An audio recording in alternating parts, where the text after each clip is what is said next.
The narrative opens on a war zone where a youthful knight, soaked in gore, manages a grin as he attempts to regain his composure. Abruptly, lethal energy rays erupt toward him and his soldiers, signaling that the confrontation is certainly continuing. The protagonist remains upright amid the blasts, convinced they've accomplished a great deal already, though their mission isn't finalized. Success hinges on vanquishing the final enemy contingent ahead. Once they do, the conflict will be victorious.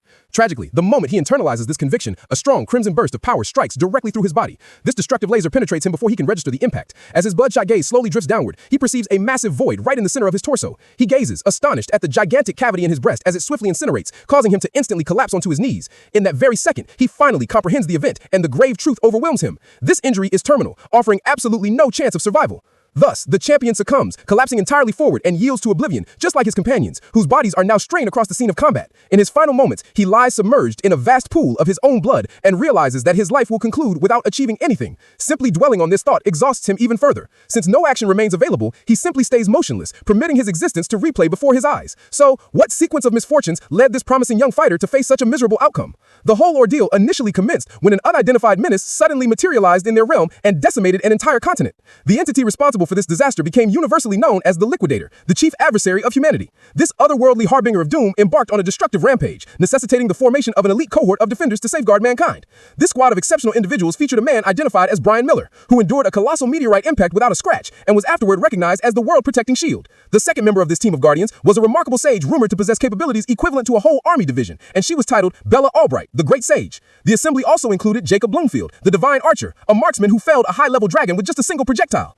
But these were not the only champions gathered to preserve the planet. The most formidable swordsman who had ever existed was also an operative on their squad. Her designation was Amy White, and she was revered as the Sword Saint due to her immense might. Based on the limited information available concerning these heroes, it's completely understandable why they were considered the last hope for civilization. Yet, they were not the only ones engaged in fighting the Liquidator, as there existed another unit designated the Support Unit, to which our main character belonged. As one might anticipate, they were assigned to the auxiliary squad because there was genuinely nothing particularly special about them. Regrettably, they functioned merely as disposable assets. The protagonist, Gray Lee, a common foot soldier, is rapidly bleeding out amidst the debris. But his only remaining contemplation in these ultimate seconds is how the superhuman defenders of humanity truly operate on a different plane of ability. He observes them with reverence as they persist in waging battle against the Liquidator. Gray Lee was already aware that the graduates from the World Union Academy were astonishing, but he never conceived the disparity between himself and these superior combatants could be so vast. Evidently, it is, considering those four champions are still actively engaged while he lies wounded in the dirt, missing various internal organs from his torso. This state of affairs prompts him to question whether it truly mattered if the support unit had even participated. The heroic squad appears to be managing perfectly fine without them. An observation that infuriates him even further. Gray Lee clenches his jaw in resentment, recalling how diligently he and his associates trained, only to be relegated to mere collateral damage. Tears stream down his face as these realizations flood his awareness, but he is powerless to intervene now. Meanwhile, the main heroes sustain their furious assault, and Amy White launches a multitude of strikes that eventually inflict some measure of injury on the Liquidator. The Celestial Force expresses genuine surprise that they managed to wound him, and he does not react favorably. Consequently, he decides it's time to cease trifling with them. With this decision solidified, he generates two glowing spheres of power from his enormous wings and unleashes two ruinous energy waves that instantaneously annihilate the heroes. The Guardians are instantly slaughtered by the Liquidator's devastating barrage. Witnessing this massacre, Gray's eyes dilate in sheer horror and disbelief. He has just observed humanity's primary foe completely wipe out the planet's protectors with just one strike. This information is intensely difficult to process. Worse still, the Liquidator mentioned that he had simply been toying with them until now. Therefore, in that exact moment, the main character is absolutely certain they possess no capacity whatsoever to emerge victorious from this conflict. To be truthful, this conclusion should have been reasonably evident when this impossibly powerful Angel of Death initially debuted on Earth by laying waste to an entire continent. Regardless, the MC continues to weep as he anticipates his impending demise. But then, completely unexpectedly, he recognizes that he should not still be drawing breath at this moment. A significant amount of time has elapsed since his heart was pierced, yet for some inexplicable reason, he remains alive. He then looks down at his reflection visible in the blood, and that is precisely when he perceives the mysterious voice. The voice asserts that it has finally found him, and then commands Gray to step forward and grasp phenomenal capabilities. Suddenly, the MC finds himself positioned in the middle of a peculiar location, and commences wondering what events are unfolding. He hypothesizes that this might be the great beyond, but he feels it is slightly sparse if that is indeed the reality. The bewildered soldier glances around briefly, and that is when he catches sight of an odd, cloaked entity seated cross-legged upon what appears to be a formal throne. Gray directs his attention to the ethereal being, questioning its identity. The non-human figure simply reassures him that he has not perished. The being discloses that the physical wounds on his body have already undergone complete regeneration, a truly impossible concept since he clearly saw the mortal injury in his chest. In any case, he asks the alien if he was the one who performed the recovery, but the large entity declines credit for the action. Instead, he informs Gray that the healing process was was initiated by his own latent power.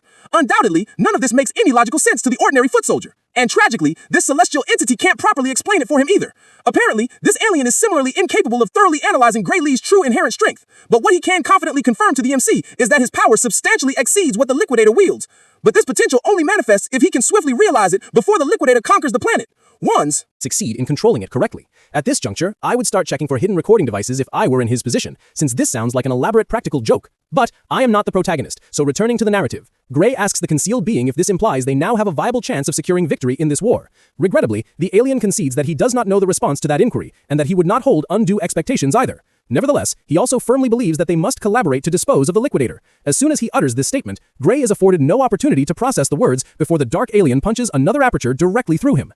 Having completed this action, he instructs Gray that he may now depart, promising to bestow on the MC the immense power he commands to assist him. At this precise moment, we observe the mystical clock-like symbol radiating brilliantly on Gray's chest, making it entirely evident that our hero has just gained a monumental advancement in combat capability. He immediately awakens on the war zone, immediately following his interaction with the bizarre extraterrestrial, and instantly gets back onto his feet. Gray retrieves his blade and is astonished to see that it is now entirely enveloped by a mysterious force. The weapon discharges a sizzling, lightning-like energy, prompting him to wonder about its nature, and the voice reveals that it is his own inner strength becoming visible. Regarding the alien's power, it remains undetectable to the naked eye, thus he clarifies this distinction to Gray. Our protagonist is thrilled about this newfound strength, particularly since he quite literally just averted death, and since the Liquidator remains close by, he chooses to evaluate his upgraded capabilities on the merciless Angel of Death.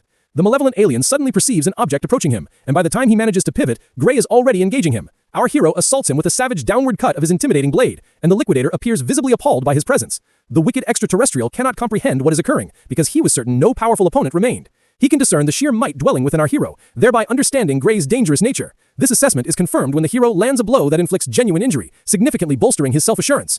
Consequently, he rushes in for an additional strike and even begins to display arrogance, feeling that his strength surpasses the Liquidator's. However, the World Ender promptly reminds Gray why he should never be underestimated, much like he demonstrated earlier with the planet's guardians. The Liquidator utilizes a single sweeping slice to bisect Gray. The attack occurs so quickly that he doesn't immediately perceive it, and by the time our hero glances down, he is terrified to notice that his lower extremities are no longer attached to his upper body. The Liquidator delivers this killing blow upon him, yet also compliments Gray for compelling him to employ his complete power. Apparently, the Liquidator believes that merely cutting the MC in half will be sufficient to kill him, so he pivots and prepares to take flight.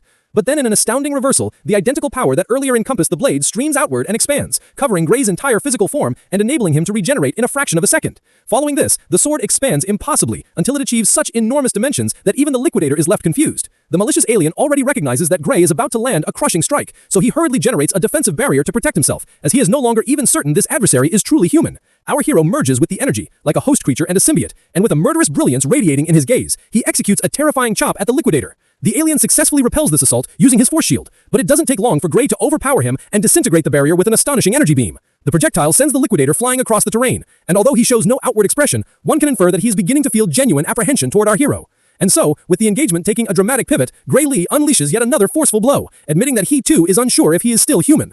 Despite Gray Lee's aggressive attack, when the resulting dust dissipates, he discovers that the Liquidator is very much still engaged in the skirmish. He is puzzled by this outcome, and cannot fathom how the alien is still viable after sustaining such damage. As a result, he concedes that the Liquidator's fortitude is truly beyond comprehension.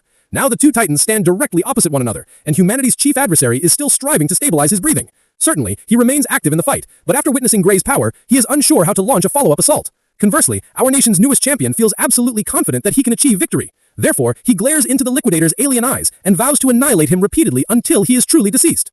One can confirm that he is not making an idle threat from the look in his eyes, and immediately after positioning himself against the World Destroyer, he unleashes yet another devastating cut from his mighty sword. The Liquidator attempts to evade it, but sustains a severe hit, and this time, he even bleeds. He cries out in torment, labeling Gray Lee a beast, but despite the suffering he is currently enduring, he has zero intention of yielding. And so once again, he resolves to quit playing games and deploy his full capability against this human hero. The Liquidator completely regenerates his injuries and triggers his undisclosed weapon. His entire physique begins to radiate even more brightly than before, and multiple additional sets of wings project from his spine. The alien also somehow manages to cause the entire location to darken, and informs the hero that his existence is finished. That is when Gray gazes upward, shocked to see that the alien converted daylight into absolute night. The World Ender persists in activating his catastrophic ability, and it is beginning to appear as though the dynamics of the engagement are about to reverse once more. However, Gray Lee is not deterred by the Liquidator's minor magical display, and so he charges at the enemy once more with his colossal blade to terminate the confrontation.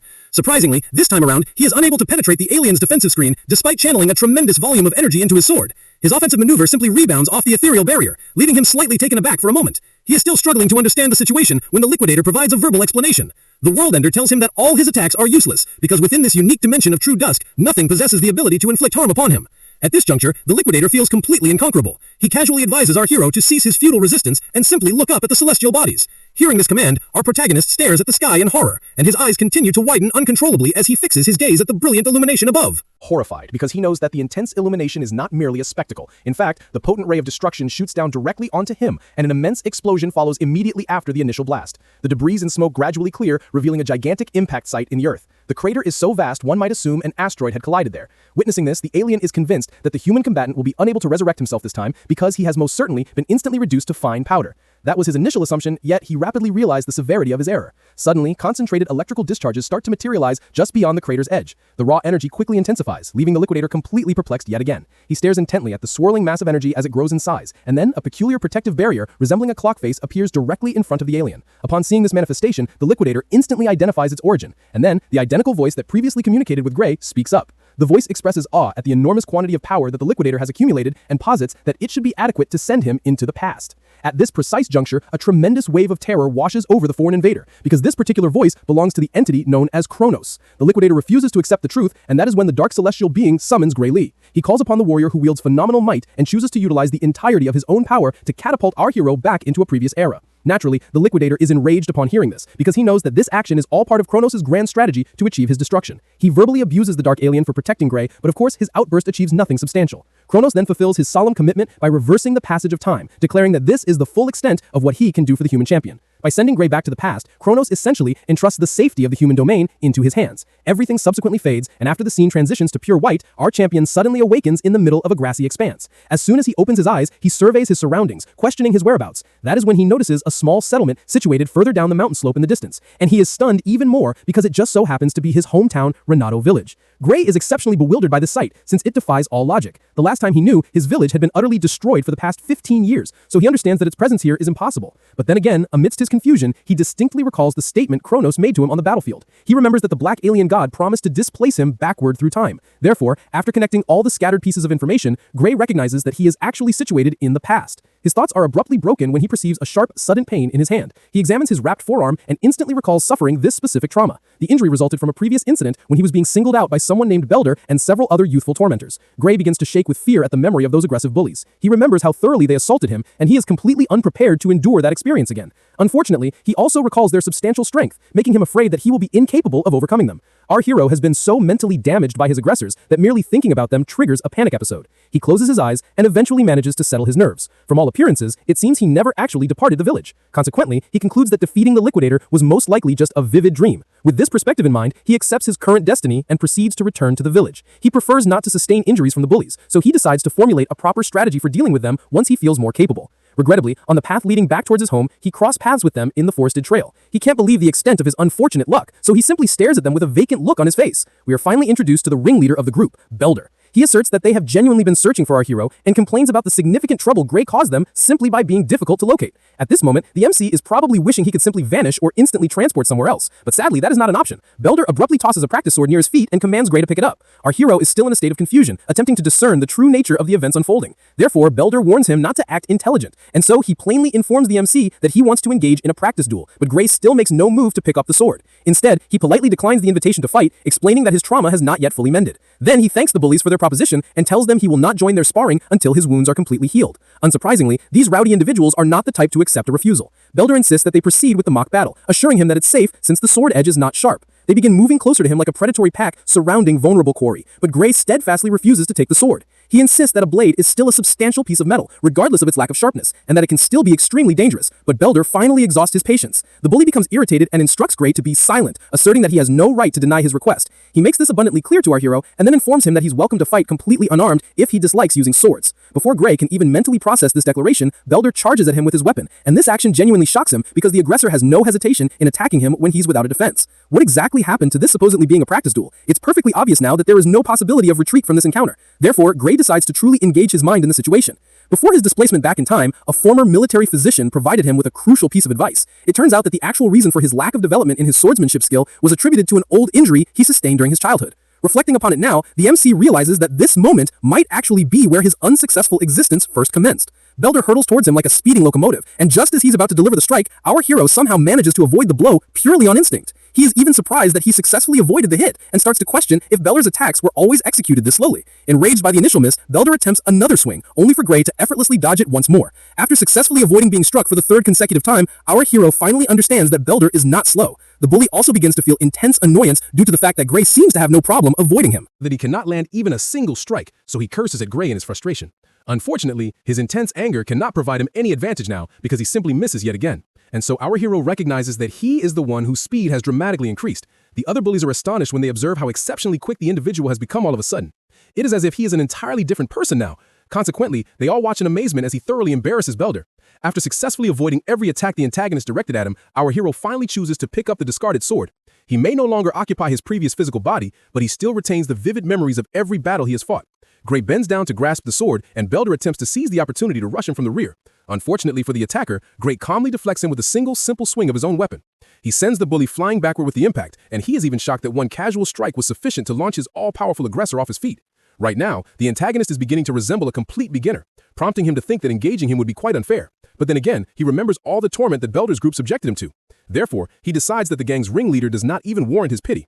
After all, these are the exact individuals who persecuted him because of his inability to fight back. Thankfully, that is no longer the current situation. Thus, he is more than happy to showcase his enhanced proficiencies. He uses another easy swing to strip Belder of his weapon, and after witnessing how easily the sword left his grip, he realizes that the bully is actually worse than an untrained novice. Gray suggests that Belder has never received instruction on how to withstand a blow from a sword. This fact is irrelevant, however.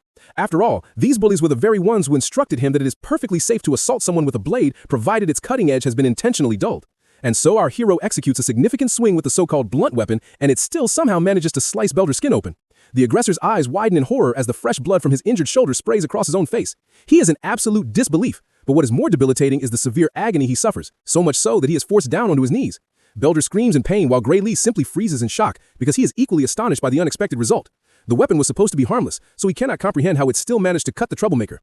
In his confusion, he examines the blade once more to confirm its state, and he verifies that it is indeed dull. Consequently, Gray realizes that he might have actually killed Belder with that slash if the opponent had actually provided him with a fully sharpened sword. Our hero panics for a moment, recognizing that he could have fatally harmed these children. But then again, they are the same reckless individuals who made his prior life in the village a misery. So he decides to strike Belder using the broad, flat surface of the sword instead. This method allows him to maintain the weapon's harmless state while achieving his revenge. He forcefully impacts the bully in the face with the flat of the blade, sending him down to the ground once more. Belder is now completely terrified, so our hero hovers above him, questioning why he is screaming so intensely. He asks the gang leader what the problem is and reminds him that he was the one who claimed the non-sharp sword was harmless. At this point, Belder merely sits there cradling his bleeding nose as Gray slowly approaches him. The frightened bully glances to the side and sees his henchmen just standing idly, so he explodes at them, commanding that they immediately attack our hero. It is quite comical that Belder would even entertain the thought that his subordinates could defeat him after the same person just effortlessly subdued him. As one might anticipate, they are hesitant to even approach him, having witnessed how suddenly powerful he has become. However, they eventually agree to rush him simultaneously, believing they can overwhelm him through sheer numbers this way. The young troublemakers charge at our hero concurrently, and Gray simply feels pity for their foolishness. He is surprised that they are dim-witted enough to seek another round after what he just did to their leader, but naturally, he has no alternative but to also defeat them. Belder furiously orders them to kill our hero as they assault him from all angles, and this action simply incenses the MC. He was intending to disregard their poor behavior this time, but since they clearly all desire a demonstration of his new skills, he decides to show them precisely what he can accomplish. A few moments later, Belder and his assistants are all kneeling with visibly swollen faces. They have been so thoroughly battered that steam is literally rising from their bodies. And observing their condition now, Gray is perplexed that these are the exact individuals he was once so afraid of. He remembers that these people are members of the serious swordsmanship dojo, so he inquires to confirm this fact. And Belder clarifies that he is somewhat accurate. Apparently they felt that they had grown sufficiently strong, so they have not been attending the dojo recently. This statement is rather confusing for Gray when he hears them say it, because he cannot believe that their current state can genuinely be categorized as powerful enough.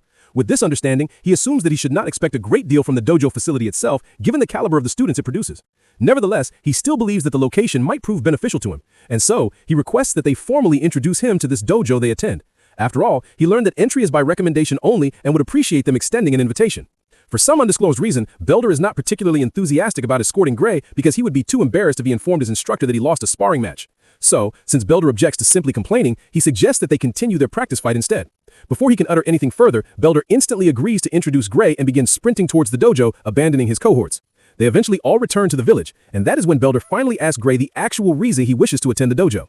Apparently, this specific dojo holds a special nomination opportunity for the academy, and when our hero asks about this possibility, Belder admits that he had also heard rumors to that effect.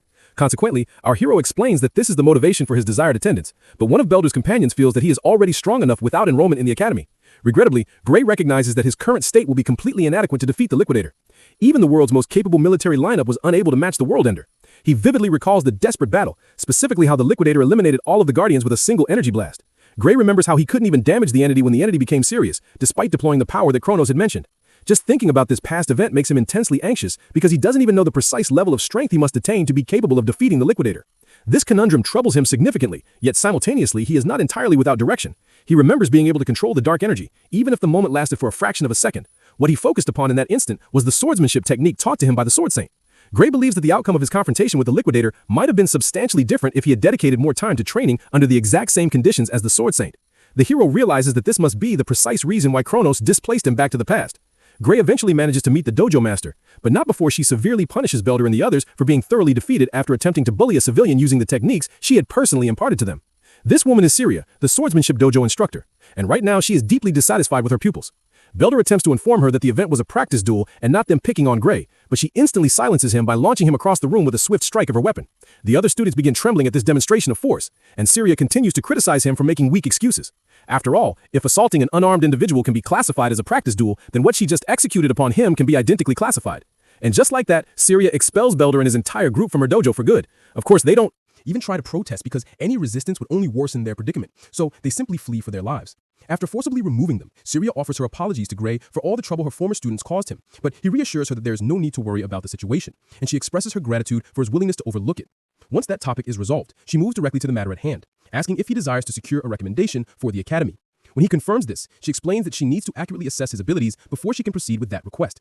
Gray understands this stipulation completely, so he prepares himself for the impending assessment. Syria instructs him that he is free to initiate the first action, and encourages him to engage her whenever he is fully prepared. As expected, the hero charges at her in a blur with several powerful slashes that genuinely take the dojo master by surprise. She can tell that his swordsmanship skill is remarkably practical for an individual his age, and the manner in which he moves suggests he has experienced countless prior engagements. Syria attempts to counter a subsequent attack, but Gray simply slips underneath and attacks from the flank with blazing velocity, which confirms her certainty that Belder and the others were absolutely no match for him. To her professional assessment, Gray's methodology appears predominantly self-taught. However, in the middle of each maneuver, she observes glimpses of the specific swordplay taught at the academy, leading her to wonder if someone associated with the institution provided him instruction. What she knows, without a doubt, is that he possesses tremendous raw talent, like an uncut diamond. After a brief but intense period of defensive maneuvering, Syria concludes it is time to finalize the sparring session. So she charges at him, hoping to easily overpower him, but he successfully deflects her strike, leaving her quite astonished. She finds it odd that he possessed the ability to counter her attack like that, because she fully anticipated him to eventually falter. Unfortunately for her, that does not occur, because Gray Lee is perfectly matching her every movement. She had merely intended to casually evaluate his skills, but now she unexpectedly finds herself fighting with the totality of her own capability. Even worse, she realizes that she's actually experiencing intense fear of this child right now. A terrifying intensity suddenly gleams in his eyes, and Syria does not know how to manage the overwhelming emotional sensation she is suddenly experiencing. Gray momentarily accesses that dark force, which enables him to compel the dojo master to retreat backward for the very first time. Meanwhile, Syria refuses to yield ground. She initially thought she sensed something sinister just now, but she can no longer perceive it. Therefore, she concludes that the student simply executed a particularly aggressive movement intended to scare her. With this recovered confidence, she moves in for another sequence of strikes to end the practice session definitively. Just as she believes she is about to land a successful hit, she is shocked to see that her sword has been cleanly severed. Syria stares at the two broken halves of her weapon in horror and intense disbelief. The other section of the blade is lying on the far side of the dojo, and even our hero is completely overwhelmed by the instant occurrence. What he just experienced is the same sensation as that moment on the battlefield, when he can feel the dark energy surging through his being. And he is utterly shocked because he was certain that he did not possess that power even now. While he is still attempting to understand the situation, he feels the dark energy abruptly overcome him. The resulting pain is so intense that he collapses onto his knees, as if he had suffered a sudden cardiac event, and even Syria begins to show genuine concern for his well-being. With a worried expression on her face, she asks him if he is completely fine, but he is incapable of even responding, since he is actively struggling to recover. Apparently, his physical body failed to withstand the dark force he exerted just now, and so now he is concentrating on recovery. After a few short moments, the intense pain recedes, and he is able to stand back up, so he tells her that he is okay. He could barely remain upright moments earlier. Consequently, after that jarring experience, he realizes that he should not utilize this mysterious power carelessly. Unfamiliar with this whole situation, Gray wonders if it would be a wise decision to disclose his unique power to Syria, as he still cannot manipulate the force to demonstrate his statement, making disclosure pointless. Considering this limitation, he manages a trembling chuckle and asserts that he merely became overexcited, rendering the dojo instructor utterly astonished and perplexed by his presence. At this moment, she is still struggling to comprehend how the youth succeeded in severing her blade using only a blunted wooden weapon. It defies all rational thought, and she suspects he doesn't truly grasp the magnitude of his feat. Just then, Syria directs a fixed gaze toward him with evident suspicion, and upon noticing her scrutiny, he anxiously inquires if an issue has arisen. She realizes that he is intentionally concealing a fact and is unwilling to discuss the wooden sword he cleaved with a single strike. Therefore, she decides to overlook the matter and steers the discussion back to the Academy recommendation he had requested earlier. Gray reaffirms his interest yet again, stating his understanding that she possesses the authority to grant a referral. In reply, Syria acknowledges that she indeed is able to provide a referral to the Royal Academy of Swordsmanship, specifically the nation's premier training center. Nevertheless, she informs him that she is unwilling to endorse his attendance there. Her subsequent declaration lands like a severe emotional impact on the protagonist when she states he is completely unsuitable for that establishment. Gray immediately engages in self-criticism the second she utters this, dwelling on the fact that he consistently believed his strength was still inadequate. After all, he managed little more than defense against her, save for that decisive final instance. Consequently, he is not surprised that she remains insufficiently impressed. He is still wallowing in self-pity for himself when she finishes her thought, advising him that the destination he must target is the World Union Academy. And the sheer shock of this unexpected turn causes his eyes to nearly bulge from their sockets. Evidently, Syria wishes him not to attend the nation's premier institute because she is convinced he belongs in the globe's most elite educational facility. The protagonist is astounded simply contemplating that location, recognizing it as the exact institution from which the Sword Saint and the world's other legendary heroes graduated. He had never once conceived that an individual like himself could ever gain acceptance there, and Syria firmly reassures him that the feat is entirely achievable. However, she notes that his physical condition is currently nowhere near robust enough to be considered a proper swordsman, meaning the goal is currently ambitious. She believes that his existing proficiencies would allow him to succeed at the Royal Academy, but they are simply insufficient for the rigorous demands of the World Union Academy. Thus, she remains genuinely bewildered by the young man before her, as she cannot fathom how a person could develop such exceptional abilities while possessing a physique as frail as his. Gray Lee recognizes her assessment is accurate. Every student who attends that prestigious institution is an absolute force of nature. Consequently, with his current physical limitations, he has zero prospects of successfully contending against them. Syria is unaware of his internal monologue, but she perceives the expression of resignation on his face and can tell he is already conceding defeat. Therefore, she challenges him, asking why he is surrendering when 9 full months still remain until the entrance examination. She acknowledges he has an opportunity, yet he still believes 9 months is insufficient preparation time. The dojo instructor concurs with his observation. It's admittedly not enough time, but she strongly urges him to place his confidence in her. Evidently, Syria intends to formally accept him as her pupil for the ensuing 9 months, but she must first gauge his willingness to endure the requisite hardship over that extended period. Naturally, he is entirely reluctant to face such torment. Indeed, no one actively seeks pain, but he understands the necessity of the endeavor. Consequently, he firmly resolves his intention and formally requests that Syria accept him as a student for the duration of the next 9 months. The dojo instructor expresses her delight upon hearing his affirmation, proclaiming that his decision is excellent. However, her cheerful expression is immediately superseded by a genuinely terrifying, menacing grin that genuinely frightens Gray, and at that very instant, she declares the commencement of his grueling regimen. The protagonist's rigorous instruction commences from the very first day. After forcing his physical capacity to its absolute maximum, Syria mandates a diet rich in high-quality proteins. She compels him to engage in exercises even when he is disinclined, and forces him to consume meals regardless of his appetite. This punitive routine defines his entire existence from the moment he first entered the dojo. 8 months later, Gray Lee's physical form has undergone a complete and visible transformation. Every one of his muscles is now visibly defined, featuring prominent chest and arm development, bulging deltoids, and sculpted abdominal muscles. His 8 months of intense hardship have yielded significant results, and Syria expresses her immense pleasure noting that he has developed substantially more musculature. He is now so physically formidable that she suspects she no longer possesses anything substantial left to teach him. Consequently, she urges him to proceed outward with absolute self-assurance.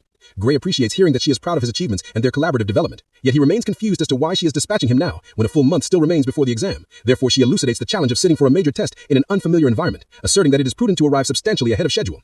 While he is still attempting to fully process this rationale, she extends a pouch filled with currency to him, confirming that the funds are sufficient for both his journey and a month's provision of sustenance. Gray expresses hesitation about accepting the money from her, feeling that departing a full month prior to the examination date is excessively early.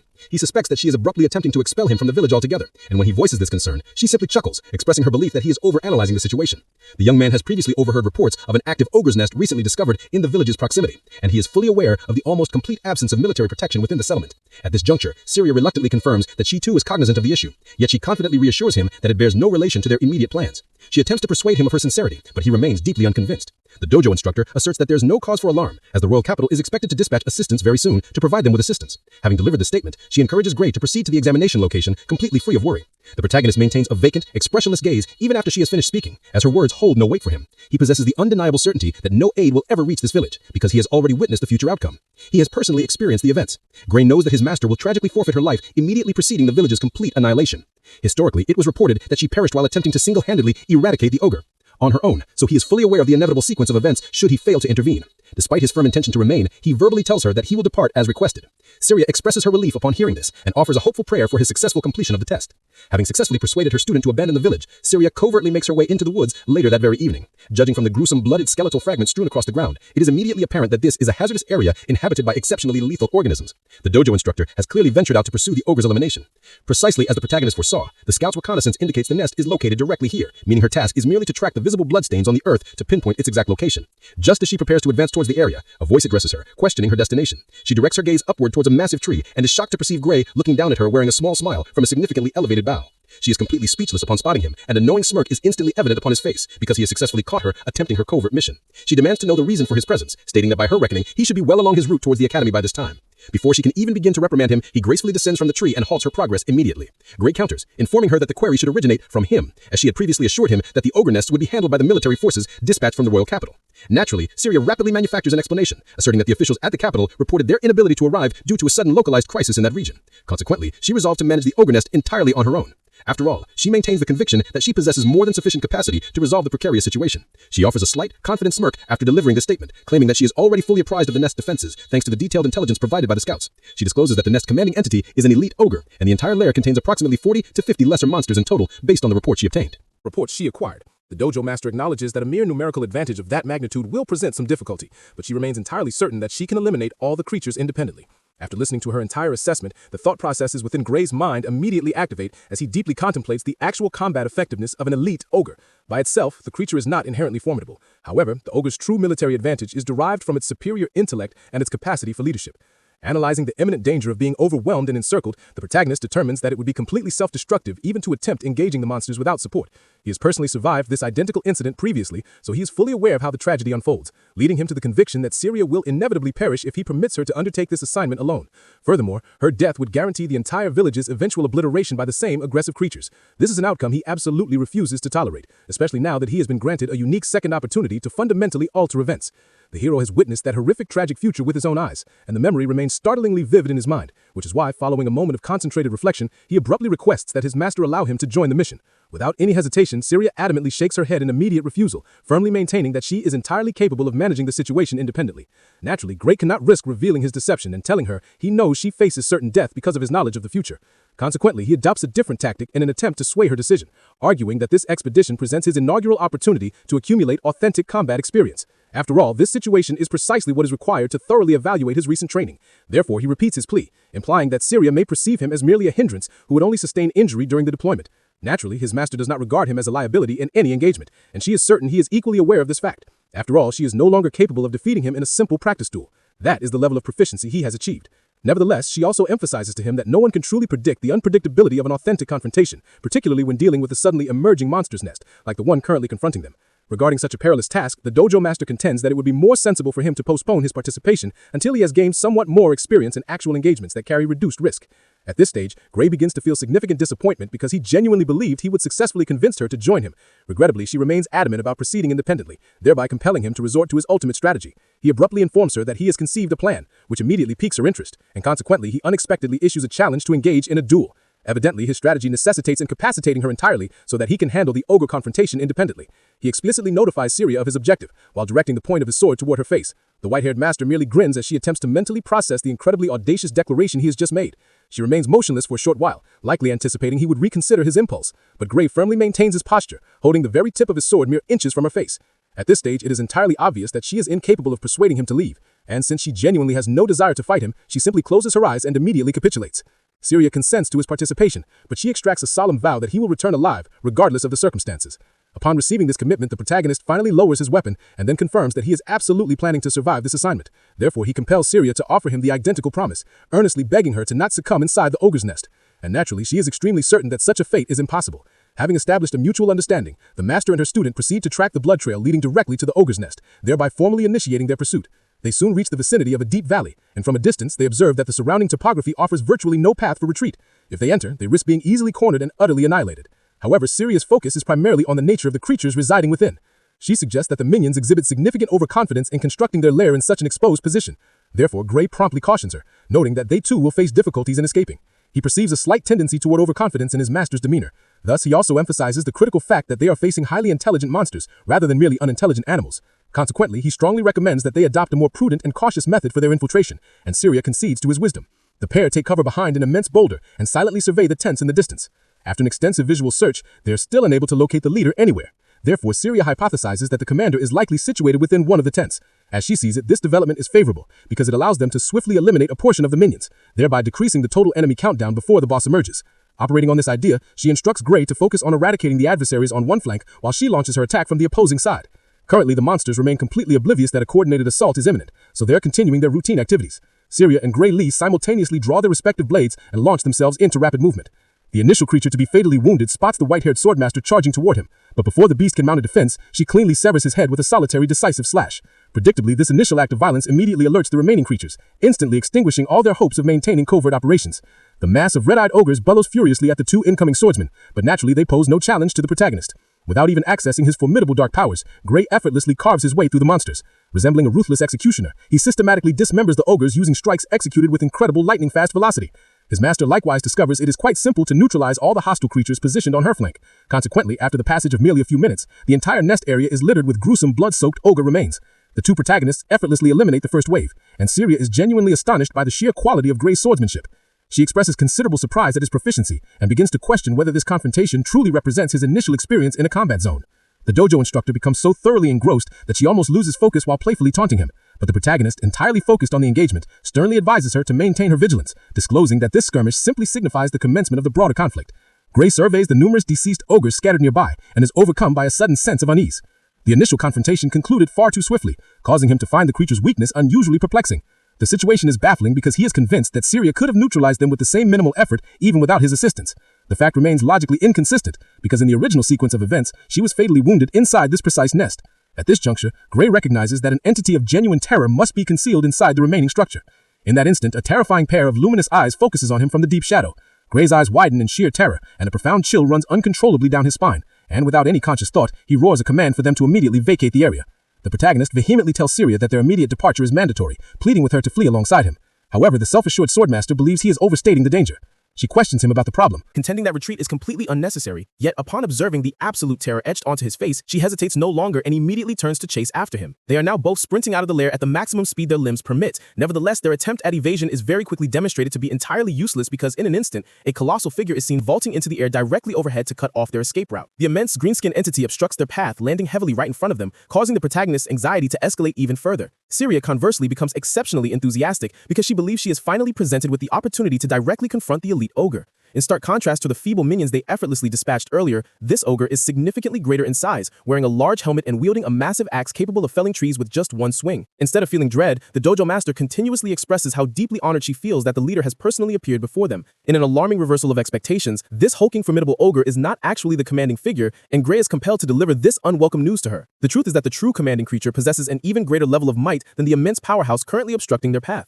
At this point, Syria pivots to observe a massive army of ogres charging toward them with the actual commander positioned in the rear, visibly emitting an overwhelming surge of power from its physique. For the very first time, the white-haired swordmaster is struck with profound fear, and before she can even mentally grasp the intensity of her feelings, they find themselves encircled by a horde of axe-wielding ogres. Even though they are completely cornered, she is unable to move due to the paralyzing immense power emanating from a boss. It is at this crucial juncture that Gray discloses they are facing an enemy far more potent than the merely formidable elite ogre. The creature confronting them at this moment is an ogre general, and the entire lair they so carelessly invaded is controlled by this vicious green monstrosity. Syria finally shakes off her daze and acknowledges that an ogre general is a beast far exceeding their current ability to defeat independently. The reason the whole village was previously decimated now becomes tragically evident. Unfortunately, it appears that the historical disaster is on the verge of repeating itself, as they are currently outnumbered and possess inadequate firepower. Perceiving the gravity of the circumstances, Syria proposes that they attempt to neutralize the giant creature blocking them and then immediately continue their retreat. Without a second thought, she frantically lunges at the helmeted ogre with her sword, aiming to swiftly conclude the confrontation, but the monster is equally formidable. He successfully parries her initial sequence of strikes, which genuinely surprises Syria, yet she presses the attack again and manages to land a blow upon his shoulder. Regrettably, her momentary feeling of triumph vanishes as she witnesses the injury rapidly regenerate right before her eyes. As if the creature were not already challenging enough, it also possesses powerful regenerative capabilities.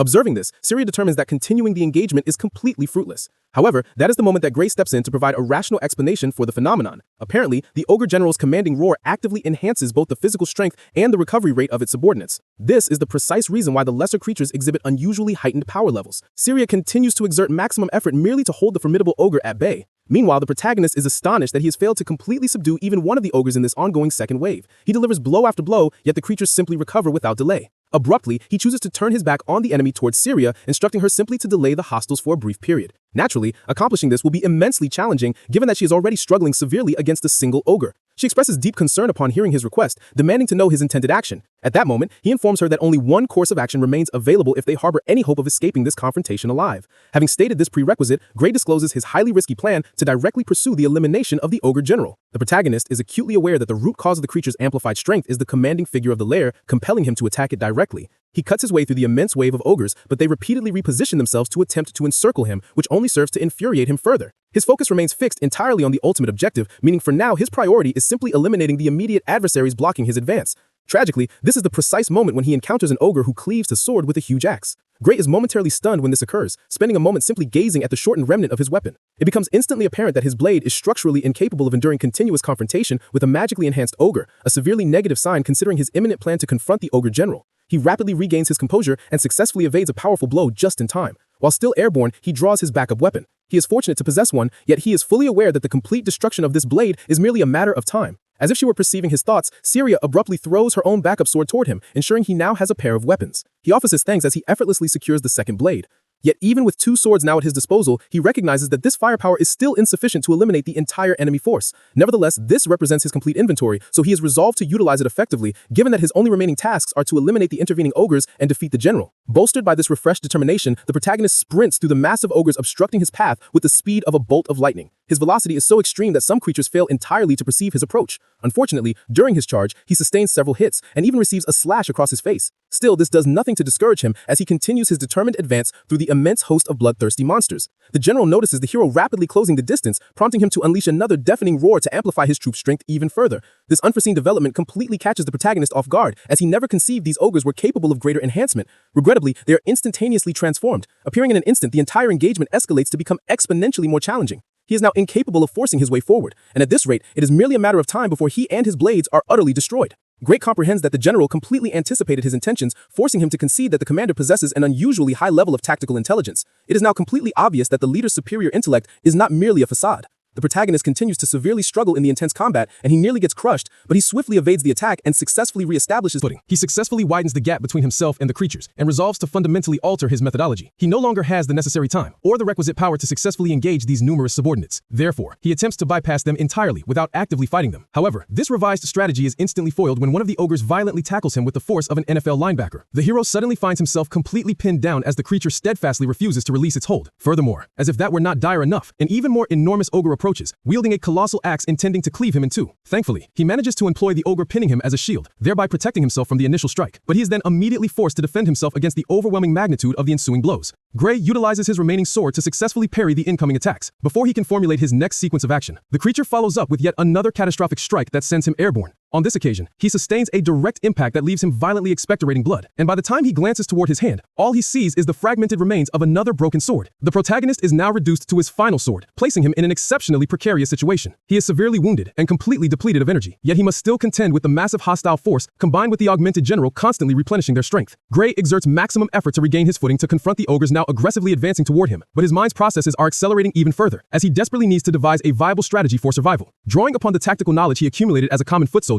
he is certain that he cannot possibly achieve victory in this confrontation. And since that truth is undeniable, he resolves to willingly sacrifice his own life. He abruptly yells a command for her to flee immediately while the enemies are concentrating their aggression on him. However, she merely offers a slight smile upon hearing his desperate plea. Without any delay, she informs him that such an action is impossible, and not solely because the immense helmeted juggernaut is still actively obstructing her path. Hearing this reply, Gray attempts to reprimand her, questioning if she harbors a morbid desire for death. He fears she intends to perish needlessly, merely to project an image of courage. Therefore, he promises her that he will follow right behind her the moment she commences her retreat. Yet, her refusal is not even motivated by concern for his well-being. Apparently, Syria is quite literally incapable of running anymore because she has sustained a severe laceration to her thigh, making it exceedingly difficult even to maintain an upright stance. Gray immediately witnesses the wound and is instantly horrified, recognizing that his master is effectively a completely defenseless target in her current condition. In that moment, the possibility of saving her by offering his own life becomes entirely unfeasible, and he instantly finds himself completely devoid of any further viable strategies. Gray's entire life begins to replay rapidly before his awareness, just as it did during the final moments of his former existence. He was intentionally sent backwards through time solely to achieve the defeat of the Liquidator. Therefore, he is overcome with sadness as he realizes that his second chance at life is destined to conclude a mere 8 months later inside a wretched ogre's nest. His slim odds of survival diminish even more when his final remaining sword is shattered by another forceful blow. The situation appears critically bleak for the hero at this point, but even with all the advantages arrayed against him, he staunchly refuses to surrender. Gray maintains the conviction that the engagement is not yet concluded, as he still retains one ultimate concealed advantage. Admittedly, he still lacks the expertise to proficiently utilize the dark power he controls. However, The protagonist is absolutely sure that not even the combined strength of all the foes before him will stand a chance if he can successfully access the energy he wielded during the final fight against the Liquidator. Therefore, with this being his final and singular hope for survival, Gray compels himself to recall the exact sensation he experienced when he initially unleashed that formidable energy. He has very little time to accomplish this feat. However, given that the red-eyed ogres are now actively charging directly toward his position, our hero shuts his eyes momentarily to concentrate, attempting to vividly recall the feeling from that intense period. While maintaining this focus, he aims the remnant of his broken sword at the advancing enemies, hoping that the immense dark power would rapidly convert it into an absolutely lethal instrument. In a moment of sheer necessity, the protagonist successfully manages to trigger the energy just in the nick of time. Exactly when the monsters are about to crush him, his fragmented blade spontaneously ignites with the potent dark power, enabling him to permanently annihilate the ogres immediately confronting him. Syria is left profoundly shocked when she witnesses this phenomenon, and she is immediately filled with serious apprehension. But before she can fully panic, Gray directs his gaze toward her, with one half of his face visibly engulfed by the surging dark energy. He then offers her a reassuring smile, confirming that the situation is now under control. The protagonist is speaking the absolute truth, and the subsequent scene vividly illustrates the reason for his confidence. Gray is demonstrably far more formidable than he was moments prior, which explains his ability to casually wipe out the horde of the ogres in front of him. Evidently, his attacks have become so overwhelmingly potent that the ogres are incapable of fully neutralize them. Furthermore, the general also begins to sustain visible harm, a development that registers as genuinely shocking to her. She becomes momentarily distracted by this sudden observation. In that critical fraction of a second, her opponent seizes the opportunity to stealthily approach her, yet she anticipates the maneuver and successfully manages to block it. Syria uses her weapon to intercept the massive axe, and upon impact, she instantly recognizes that the kinetic force propelling it is significantly less than it had been previously. Abruptly, the most formidable ogre presents itself as a trivial opponent for Syria, prompting her to exploit the vulnerability and rapidly eliminate the brute. He had indeed presented a severe challenge moments before, but stripped of the general's amplifying power, he is completely negligible. A short time later, we observe the hero and his master standing victorious amidst the lair, entirely surrounded by the slain ogre corpses. He expresses profound amazement that they somehow managed to survive the ordeal, and the severe contusions visible on his face confirm the difficulty of the confrontation. He offers an apology for destroying her sword, but the swordmaster assures him that she is unconcerned, given that he had, in essence, preserved her life. Regardless, he returns the remnant of the broken sword to her, and she accepts it, even though her most pressing concern lies elsewhere. While taking the fragment from his grasp, she attempts to inquire about the mysterious attack he employed to secure the victory, but before she can complete her sentence, the protagonist suddenly pitches forward and collapses directly onto the floor. The hero loses consciousness in an instant, which leaves her completely panic-stricken, causing her to begin frantically calling his name. As she desperately attempts to revive him, we witness that the young man's consciousness has drifted to a different plane. He finds himself situated in a completely dark, desolate space partially submerged beneath shallow water. Dominating the center of this void is an immense, chained gateway, a sight which he finds profoundly unsettling. While he struggles to comprehend the nature of this bizarre phenomenon, peculiar surges of energy begin to flow outward from the structure,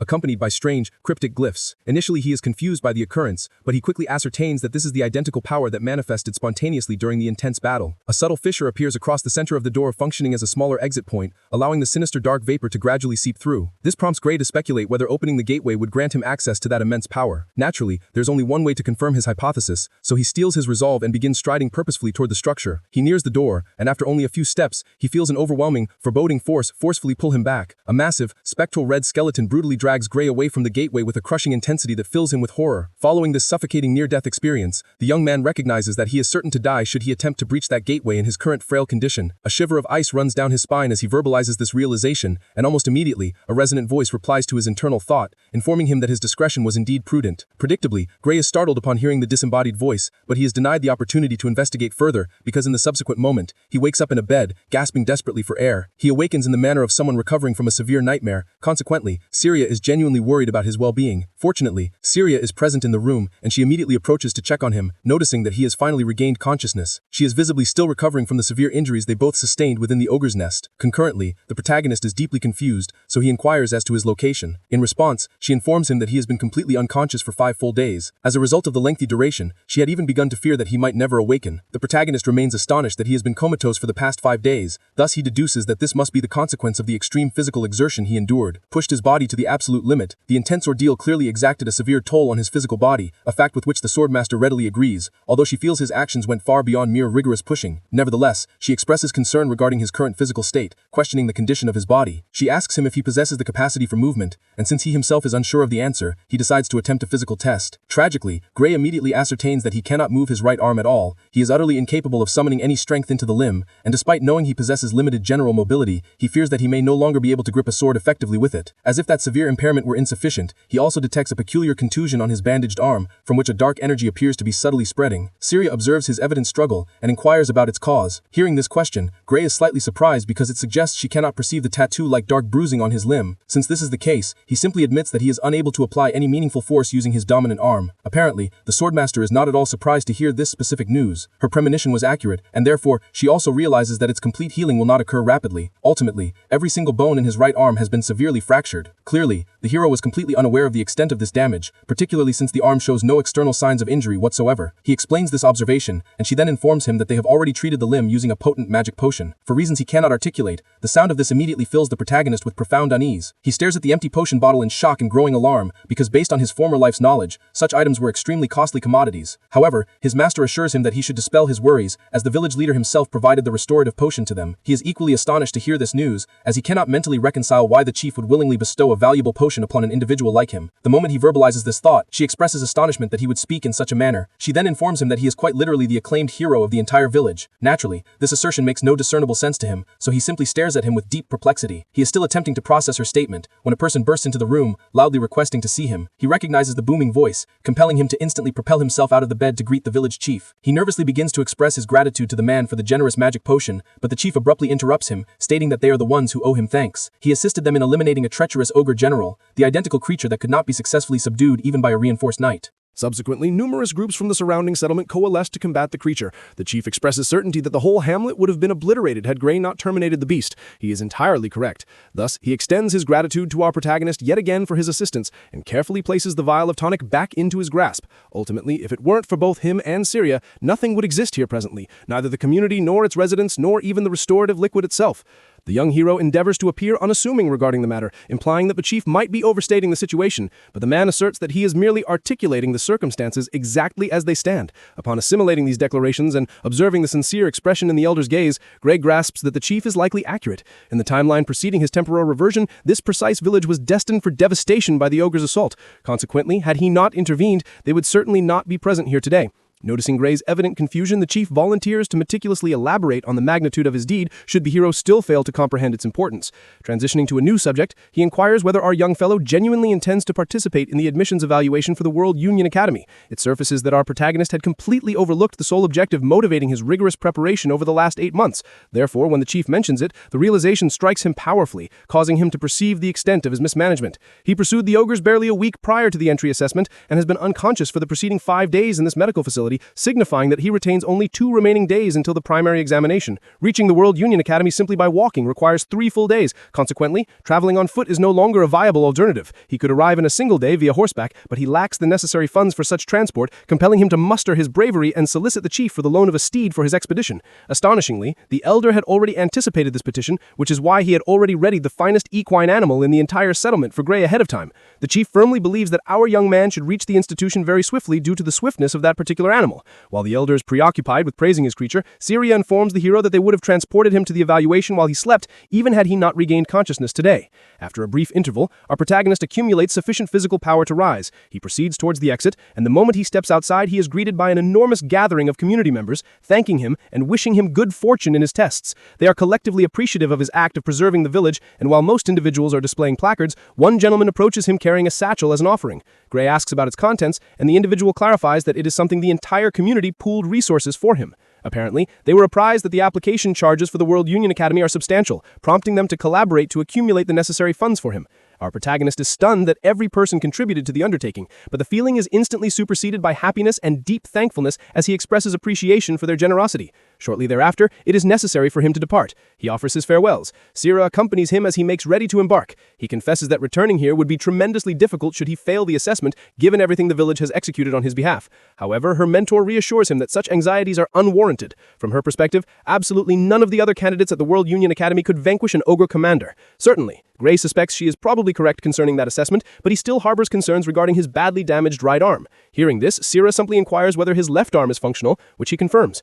Naturally, it is not his primary arm, so he feels uncertain about utilizing it, but she insists that it is perfectly adequate to secure his entry. She also does not feel he will need to deploy the hazardous capability residing within him, but he suspects that the entry assessment might present a greater challenge than anticipated. Believing he can succeed with only a single arm appears slightly far-fetched to him, yet Sira promises him that everything will proceed well, because she has confidence that the Academy's proctors will not be so oblivious as to disregard his potential. If there is one item she can guarantee him, it is his certain success in the evaluation. At this juncture, our young man has already mounted his horse, prepared to commence his travels. Thus he offers his gratitude to her once more for the motivational encouragement, feeling considerably more self-assured. Just like that, our champion sets forth on his trek to inaugurate the subsequent phase of his revised existence.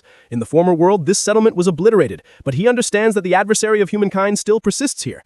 Nevertheless, he also recognizes that this world is no longer identical to the previous iteration, because the destiny can be altered with the ability he currently possesses. Before long, our protagonist reaches the metropolis, and the very first thing he performs is thanking the magnificent animal that conveyed him there. He has only spent a brief moment in the city, but he can already discern the astonishing edifice that is the World Union Academy. Despite the considerable cost to apply here, the location is completely overrun with prospective entrants. A multitude of individuals is amassed at the entrance alley. World Union Academy, and every single one of them yearns to become a champion. Over the loudspeaker system, they receive notification that the distribution of evaluation passes will commence momentarily. Until this procedure is finalized, all candidates are commanded to remain confined within the central amphitheater. Within the assembly, certain people initiate conversations about the intensely competitive nature of this institution. Apparently, from the countless individuals congregated in this space, merely 20 will gain admission to the World Union Academy. That is the unofficial story circulating, and our young man silently attends to the men disseminating this information. However, some others had information that the quantity of accepted pupils varied annually. Certain cycles, they permit up to 50 contenders to enter, and other cycles, only a solitary individual succeeds. Precisely then, Professor Ariel is summoned to address the applicants. Consequently, the crimson-haired woman wearing a beauty mark materializes on the platform. She immediately proceeds to distribute the evaluation passes to everyone within the amphitheater, executing it instantly with a quick gesture of her fingers. Just like that, the documentation materializes directly before all the candidates. Similar to every other person there, our protagonist is quite impressed when the pass materializes right in front of him, originating from a burst of bright fire. He seizes the sheet of paper and examines the writing to ascertain that his applicant designation is 513. He also finds out that he will be participating in the fencing discipline. Everyone holds their own specific pass, and our young man will be required to undertake the test that necessitates the majority of participants to have the skeletal structure in their dominant limb completely intact. Professor Aries knows that a few of them might feel astonishment regarding the configuration of the evaluation, but she guarantees them that this approach is consistent every year. She proceeds to elucidate that the World Union Academy does not impose bias based upon duration of existence, biological sex, country of origin, social standing, or any other factor. Even their appellations are entirely inconsequential here. The academic specialist clarifies this point to the hopefuls, stating that only those who successfully navigate the assessment and acquire the prerogative to traverse the bridge will be asked to supply their names. Concurrently, our young man is still confounded by the reality that he is undertaking the fencing segment when he demonstrably abandoned his sword at the settlement. He fails to grasp the nature of this particular methodology, causing him significant preoccupation. While he is diligently exerting his intellect, the professor discloses that she assigned their disciplines based upon their outward appearance. Subsequently, she requests those who believe her judgment was flawed in this regard to elevate their hands. Many of the students find it difficult to accept that she selected their courses merely by looking at them, because there are literally thousands present. Judging by their responses, along with the absence of elevated hands, it is unequivocally apparent that the women accurately identified their respective disciplines. Yet numerous individuals suspect that some form of impropriety is involved. To them, the institution either screened them ahead of time or she employed mystical abilities to discern their thoughts. After verifying that she did not miss anyone's course designation, Professor Ariel states that she will next be communicating their evaluation timetables. Consequently, she instructs them to consult their passes for the following advisory. Naturally, all the applicants verify their documentation, including Gray Lee, who discovers that his assessment is scheduled for the initial day at 11 a.m. Predictably, he is not particularly enthused to observe that he is slated for the first day because he had anticipated a slightly extended period to permit his limb to recuperate. Regrettably, that is not the reality. The professor continues to intensify the pressure, proclaiming that this is a single-attempt practical assessment. Individuals arriving late will be automatically disqualified, so she impresses this information upon them and counsels them to maintain promptness. She also informs them that the Academy does not accommodate individualized petitions for alterations to the timetable. While the announcements are ongoing, Gray discreetly attempts to gauge if his arm is improved now, but unfortunately he still cannot generate any significant power in it. Consequently, all he can do now is supplicate for it to heal by the dawn, even if only marginally, because otherwise he will have no alternative but to contend using his left arm. Lamentably, the following day, our hero awakens and is immediately crestfallen because his damaged limb did not experience any recovery whatsoever. Now, he is obliged to participate in the assessment in this condition because there is no provision for timetable adjustments. Gray prepares himself and proceeds towards the testing site. When his turn is imminent, he is directed towards the entrance of the arena. While awaiting his opportunity, he endeavors to achieve calmness, reminding himself that he must not harbor negative thoughts regarding the situation presently. As he attempts to sustain an optimistic mindset, he perceives that his left arm remains entirely functional, and he can even manipulate his right one to a limited degree. With this awareness in mind, he develops a strategy. Gray determines that he must utilize the restricted time remaining to observe the proctor's movements and form preparations for them. Our young man believes that his immediate requirement is to scrutinize his adversary and locate a chance to deliver a blow. At this juncture, we observe the current candidate inside the arena. The proctor instructs him to initiate the engagement. Thus, the massive individual wielding the large blade charges at him aggressively.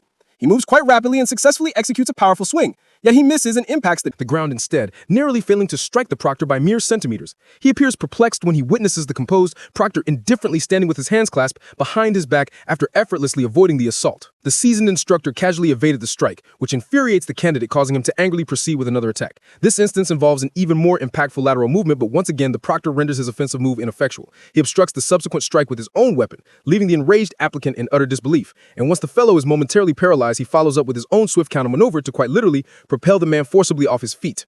The proctor sends the applicant tumbling like debris, and by the moment he ceases rolling, he is resting upon his backside without his weapon and sustaining a fractured arm. Observing this, the veteran concludes the evaluation and asks him to depart the location with his blade. Naturally, our young man observed the entirety of the proceedings that just transpired. Consequently, a small expression of resignation appears on his countenance because he now comprehends without any doubt that he is in a dire predicament. The proctor announces his numerical designation, and he merely starts walking into the arena. In his thoughts, the only recourse available now is to enter the stage and silently accept his defeat before returning home. Because if that formidable individual couldn't even achieve a hit with two perfectly functioning limbs, then what are his probabilities? Exactly as he did with the preceding applicant, he directs Gray to execute the opening move. Regrettably, our young man is struggling even to adequately grasp the weapon presently.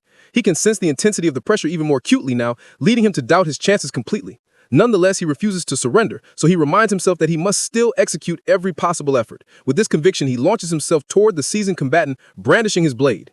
During that initial rush, a crucial piece of Syria's instruction flashes through his mind. He recollects her advising him that a weapon is not propelled solely by the upper limbs. She educated him to channel the kinetic energy generated by his entire physical structure through his extremities instead. Now that the advice resurfaces, he determines to implement that exact method. Even though his right arm lacks power, he understands that he can still direct the momentum using his other muscularity. Consequently, he attempts it and executes a very respectable strike. The examiner naturally avoids the blow, and Gray is unsurprised as he cannot duel in his typical manner. If employing a sword without substantial arm force were simple, nobody would dedicate time to physical conditioning in the first instance. So he accepts the reality and dismisses all excuses immediately, allowing him to concentrate better. Despite being significantly disadvantaged physically, Gray manages to compel the instructor to initiate an offense very rapidly, but that is precisely when he observes something peculiar. Abruptly, the examiner's sword movement appears substantially slower than before. It parallels his previous encounter with Belder, yet the key distinction here is the immense might accompanying those seemingly sluggish assaults. However, Gray can still perceive that this man's velocity and technique do not even closely rival his master's skill.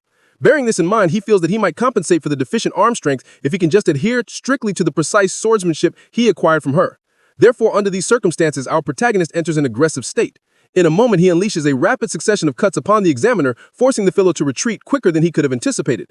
He drives the instructor backwards substantially while the man endeavors to deflect the incoming strikes, almost causing the combatant to lose his stability.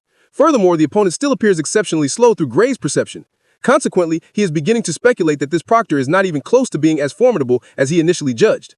In that instance, Syria's pronouncements echo in his memory as he recalls her promise that he would achieve success. Thus, now that he is dominating the duel against the examiner, he feels considerably more assured that he can genuinely accomplish this objective. Our young man, Gray, commences to truly gain the advantage in the contest. He is much more confident than he felt before stepping into the testing area. Nonetheless, the examiner has no intention of yielding so easily to an aspirant. So he elevates the intensity of the confrontation and begins to deliver attacks with greater forcefulness. The instructor unleashes a multitude of slashes, but our protagonist succeeds in warding off every one. It is now becoming evident that the disparity in physical power is excessive. Even though he has already deciphered his adversary's sword fighting style, the examiner possesses superior strength, thus preventing Gray from disrupting his composure. After successfully deflecting the majority of the blows, he finds a perfect moment to counterstrike, so he aggressively launches his weapon forward, but the instructor parries it immediately. At this point, our young man observes that the senior man's motions are becoming increasingly crude, prompting him to conceive a maneuver that could secure him victory in the match. It involves a slight hazard, but he believes that attempting it at the perfectly timed moment might be the exact action that helps him vanquish his adversary. With this insight, the hero commits himself to the action. He coaxes the instructor into launching powerful maneuvers at him by adopting a more defensive posture, and this successfully causes the man to expose himself vulnerably for a retaliatory attack. As soon as Gray detects this opportunity, a smirk appears on his countenance because his strategy was effective. After all, in a confrontation of this nature, there is no easier way to reveal a weakness than by executing a massive, easily predicted swing. With incredible swiftness, the hero moves in for the decisive hit, which makes the instructor lose his equilibrium. The examiner stumbles backward in surprise when Gray capitalizes on his error, and before he can regain his balance from the misstep, our young man initiates a second strike, intent on concluding the matter. The probability is now in his favor, despite being physically weaker and possessing less practical experience. Regardless of the magnitude of the difference in raw power, he is convinced that he will win if he can simply position himself behind his foe. Gray initiates the daring swing to guarantee the victory, but then a loud, authoritative voice commands him to halt. So he freezes his assault mid-motion, despite being entirely bewildered. He directs his gaze toward the official, wondering if the bout has concluded already because it feels far too early to cease hostilities now. As it turns out, the imposed time limit for the evaluation has been reached, and given the duel that was just showcased, the outcome must be deemed a deadlock. Hearing this declaration, our protagonist simply stares at the official in stunned disbelief. He was so close to achieving victory, but he failed to execute it in time. Consequently, he exhales dejectedly, feeling disappointed that he did not prevail. It represents a crushing result for our young man, who trained so intensely to reach this stage, but he knows that he cannot dispute or argue the ruling, because that would be futile. Therefore, he silently exits the testing area, persuading himself that he truly performed his utmost. Naturally, it is not simple to accept a defeat like this, particularly when it dictates his prospects. The fact that he couldn't even defeat the initial proctor makes him believe that future progression will be quite challenging for him. At the present moment, his destiny looks rather discouraging, because his likelihood of gaining entry into the institution this year is now nil, as he failed to conquer his examiner. Hence, he decides to return the following year to undergo the assessment once more, since his arm would have recovered by then. With this resolution, he simply offers appreciation to the examiners and the institution for even granting him the opportunity to apply. Moving quickly forward to 1 week thereafter, it is time for the conclusive high-level assembly to determine the students who will be granted admission into the world's most distinguished academic body. The deliberation takes place in Chamber 53. Once all members are seated, the chairman inquires about their perceptions of the candidates now that every applicant has finished the assessment. The first examiner immediately acknowledges that he is overwhelmed by the difficulty inherent in selecting only a few students, while another member states that the present methodology of having everyone observe collectively is comparatively inefficient. Consequently, he proposes that they divide the responsibility the subsequent year. This sounds like a sensible suggestion initially, but then another professor disagrees with him entirely. The man asserts that they cannot afford to disregard promising skill for the purpose of making their duties simpler for themselves. At this juncture, the eldest gentleman in the assembly reminds them that he requested their evaluations concerning the students, and not their perspectives on the testing methodology. That being established, he determines that they should commence with the swordsmanship discipline and requests his professors inform him which of the hopefuls succeeded in this particular category. Well, based on their regulations, those individuals who bested the examiners automatically succeeded, and those who failed to accomplish that will be judged based upon the caliber they demonstrated and how effectively they endured during the 15-minute duration limit. One of the examiners clarifies this standard and subsequently asks the swordsmanship course instructors for their professional opinions regarding the applicants. All the confrontations were recorded, allowing them to review and analyze the performances of the contestants. Aside from those who defeated the proctor, candidates number 5, 217, and 753 stood out notably. The gentleman proposes that they maintain the selection at just those individuals, because even if they joined, they would struggle to keep pace in the curriculum. The second professor agrees with this conclusion and then asks if any member harbors a contrasting viewpoint. None of the examiners vocalize an opposing position. Therefore, the chairman concludes that they have validated the successful candidates for the swordsmanship course. But just when they're about to render the definitive judgment, one of the examiners inquires about the room's assessment of candidate number 513. It is none other than Professor Ariel. Judging by the expression on her features, she harbors significant interest in that specific aspirant. The other examiners present in the chamber seem quite intrigued when she mentions Gray Lee, so they retrieve the footage of his match against his proctor, and they are astonished upon realizing his level of proficiency. It certainly appears that he was poised to win the contest, which is positive. But they also feel that future challenges will be formidable for him if he must depend on setting up tactical ambushes just to overcome an examiner. They note that his refined technique was evident, but his physical power was also conspicuously insufficient, which does not assist his cause whatsoever. The second individual is not particularly impressed by that fact and even asserts that Gray was outmatched from the commencement until the conclusion of the battle. After a few members provide their assessments, the chairman requests a final determination. Consequently, they conclude that Gray Lee is unsuitable and should not be admitted into the institution. The crimson-haired woman simply scoffs upon receiving their resolution because she cannot believe that absolutely none of them perceive what she did, even after reviewing the visual evidence again. Apparently, everyone has deliberately chosen to be this oblivious. Professor Ariel determines that having everyone observe in a group setting is genuinely inefficient.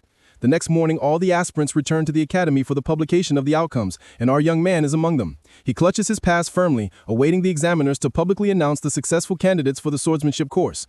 Currently, 6 aspirants have secured passing scores, and as soon as this number is communicated, Gray becomes increasingly apprehensive. Candidate number 5 is called out, and his pass immediately ignites in flames. Next, candidate number 217 is announced, followed by number 432 and 615, along with numbers 753 and 925. The moment their numerical designations are called, their passes also burst into fire, leaving all the others quite astonished. Regrettably, only those whose numbers were announced will be matriculating at the World Union Academy for the swordsmanship course. When our young man hears this confirmation, his spirit immediately drops. He probably foresaw this outcome after how his assessment unfolded, but he is still dazed when it is officially verified notified that he was not selected.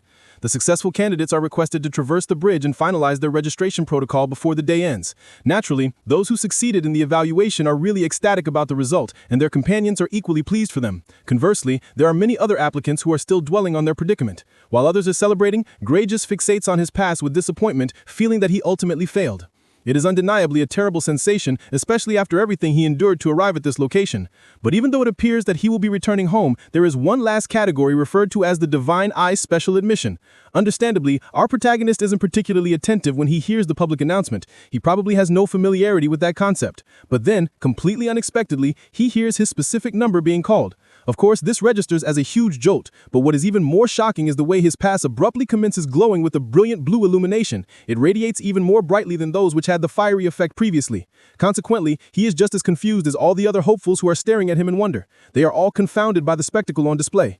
And after gazing at the luminous card for a few moments, the hero finally begins to fully realize that he has actually succeeded. While most applicants are bewildered like our young man, some others in the assembled group are quite familiar with this Divine Eye Special Admission procedure because the Academy has in fact implemented it before. At the present, the designation still elicits no recognition in Gray's mind because he has never encountered it previously. He does not comprehend it. And while he is still contemplating the matter, those who understand its meaning explain to him that it is fundamentally a method by which someone gains entry into the institution through an unconventional route. Some arrogant individuals who likely gained admission through the regular process also have comments to make about the situation. To them, the World Union Academy has truly deteriorated to have sanctioned a special entry. But while the unpleasant individuals are busy debating the matter, our protagonist is simply preoccupied with the fact that he entered through a backdoor mechanism. It doesn't make logical sense since he possesses no connections here. So he considers whether his master was the one who located a means to secure his place. It's a probability, but he recognizes it's a long shot since she never even alluded to anything of that nature. His concentration is abruptly broken when an elderly gentleman approaches to chastise the candidates who were disparaging the Divine Eye Special Admission. Perceiving their chosen ignorance, he decides to enlighten them. He clarifies that the Divine Eye Special Admission constitutes an honorable category that has fostered champions for more than a century. The elderly man attempts to make them understand the lineage, but the arrogant youths refuse to concede. As far as they are concerned, the senior officials at the World Union Academy are simply the ones who favor the Divine Eye Special Admission. Moreover, the last time they verified, those who gained admission through this pathway were only considered successful in former generations. Evidently, recent Divine Eye entrants include Amy White, Bella Albright, Leek Mueller, and Jacob Bloomfield, all of whom are categorized as absolute failures within the World Union Academy. Several of these names might be familiar to you because these are the appellations of many of the original students who have in fact recently been enrolled into the institution. The heroes previously observed in the initial section. For inexplicable reasons, these identical individuals are considered the least successful pupils at the World Union Academy, and they are so renowned for their substandard performance that even the current candidates are aware of their reputation. Conversely, Great remembers Amy, Bella, and Jacob very distinctly from his past existence. This is due to the fact that the three of them were integral components of the primary contingent that battled against the Liquidator. Despite the widespread contemporary slander, our young man is immensely excited that he will have the opportunity to engage in combat alongside them because he knows they are destined to become authentic heroes. The narrative continues on the occasion of the introductory ceremony. Currently, the formalities are slated to commence within 30 minutes. Consequently, the participants are urged to convene in the main square situated before the central administrative area once they have finished changing attire. For the first time, we are given a view of our protagonist in his splendid uniform, complete with the World Union Academy emblem embossed onto his breast pocket. After proceeding for a distance, the students at the vanguard begin to debate the precise location. Apparently, they should be located at the main plaza in front of the primary administrative area, but there is currently nothing visible, making them unsure if they have even arrived at the correct spot. Before their confusion can intensify further, one of the professors approaches to greet them. He extends apologies for the initial uncertainty, explaining that they experienced a minor delay in preparation due to an unforeseen mix-up. Hearing this explanation, the students remain quite perplexed because they don't fully grasp what he means by the term preparation. Just then, the gentleman instructs them to step back a little so he can install the necessary ascent pathway at that specific point. This only bewilders them further, but they comply and inquire if the distance is sufficient. Fortunately, it is precisely correct. The platinum-haired professor then commences his unusual activity. The students observing confusion as the man kneels down to start inscribing something onto the paving stones. They are still musing over his potential task when a colossal, gigantic symbol manifests on the terrain. The golden insignia expands outwards, radiating intensely, leaving the students completely awestruck. Then, instantaneously, an enormous assembly hall materializes, featuring a grand stairway leading up to it. Once more, the man apologizes for the delay and then advises them to occupy any available seating within the massive venue. Naturally, they are still quite stunned by the events that just transpired as they cannot possibly comprehend how he managed to magically transport something so immense. While most of the other incoming students remain highly excited about the professor's demonstration, our protagonist quietly occupies a chair. He speculates that they probably executed this maneuver because they desired to conduct the introductory ceremony in a vantage point where they could clearly view the main structure of the school. It is quite a brilliant concept, and he also believes that it constitutes a rather extravagant application of translocation sorcery. He has heard extensive narratives concerning the institution in both his prior and current life, but now he can boldly affirm that he has witnessed the formidable capability of the World Union Academy. The hall is huge, so it is quite evident that the quantity of chairs is rather excessive. One violet-haired young man positioned at the front points this out because he doesn't think there is a requirement for such a large number of seats when only 30 students were granted entry this year. However, the female student seated adjacent to him informs him that he is clearly misinformed. In response, he simply offers an apology, claiming that he never devoted time to studying anything besides the method of wielding a blade. Given his admission, the young woman decides to clarify the situation for him slightly. The World Union Academy, true to its designation, attracts the most skilled students from across the world. She first ensures he understands this principle, and before she has even completed her explanation, she excitedly gestures toward the sky, announcing that the remaining participants had made their arrival. That is when everyone else directs their gaze skyward to behold the formation of aerial vessels along with colossal winged beasts. Most of the students are alarmed when they witness the spectacle because they have absolutely no idea what is taking place, but our protagonist appears to know exactly what is occurring. Looking up at the heavens, he instantly recognizes the magical airship Strato Queen. He had recently ascended on it when his consciousness was first transported into this body, and aborted once when he served as a member of the Liquidator Suppression Unit. It is reputed to be among the largest aerial vessels globally, so he is surprised that they are deploying it merely for an introductory event. Well, apparently that level of spectacle is precisely the sort of action the World Union Academy habitually undertakes. Just then, the platinum-haired professor from the initial encounter notices that all invitees have gathered. Consequently, he decides that it is time to formally commence the induction ceremony. A short while later, immediately following the headmaster's address, we catch up with our young man, who currently appears profoundly bored. He is on the verge of nodding off. After observing the last few minutes of proceedings, he confirms that even the World Union Academy's inaugural ceremony is not significantly different from a conventional one. Certainly, he feels drowsy now, but that is about to change very rapidly because the next scheduled segment is the welcoming speeches delivered by the top-ranked students from each discipline. Gray's eyes nearly protrude from his skull when he sees Leonhardt S., the most successful student of the swordsmanship course, stepping forward to acknowledge the summons. At this juncture, our protagonist is much more engaged in the introductory ceremony. And he is not the sole person captivated, because all the other incoming students are fixated on Leonhardt. It is perfectly logical that they hold him in such regard, given that he was the individual who instantly defeated the proctor during the entry assessment. The young man ascends the platform and addresses the professors present with great courtesy. Apparently, this individual possesses such profound skill that some individuals claim he is as proficient as the instructor when it concerns swordsmanship. It is quite an audacious declaration, but one can presume that reflects the immense talent of this fair-haired prodigy named Leonhardt S. At this stage, the hero is genuinely intrigued, but his thoughts are halted when Leonhardt suddenly requests permission from the professors to express himself without restriction. They confirm that he is at liberty to speak, so he thanks them and prepares to deliver his brief personal address. He begins by stating that he has just one grievance he wishes to convey to the institution, but before revealing its nature, he turns to speak directly to his fellow students. Well, that's what he says at first, but then he throws an insult at our protagonist, claiming that he's only talking to the students who were admitted in the correct manner. Leonhardt tells them what an honor it is to be admitted to the academy with them, hopeful that they'll all graduate as individuals capable of making meaningful contributions to the world. That being said, he urges his classmates to work hard together, claiming that he looks forward to the days when they can aim high together as students of the prestigious World Union Academy. After giving this little speech, he returns to subtly attacking our hero by suggesting that there's someone among them who doesn't deserve to be there. He makes this bold statement and then turns to the divine eye, Professor Ariel, asking her to confirm if he's correct or not. The red-haired professor's expression instantly changes from a look of pride to shock. She's utterly taken aback by the accusations, so she tries to correct him, insisting that all the students here have passed the rigorous exam. Even though they may not be as strong as he is, she makes it clear to him that it's not a wise idea to exclude the other students.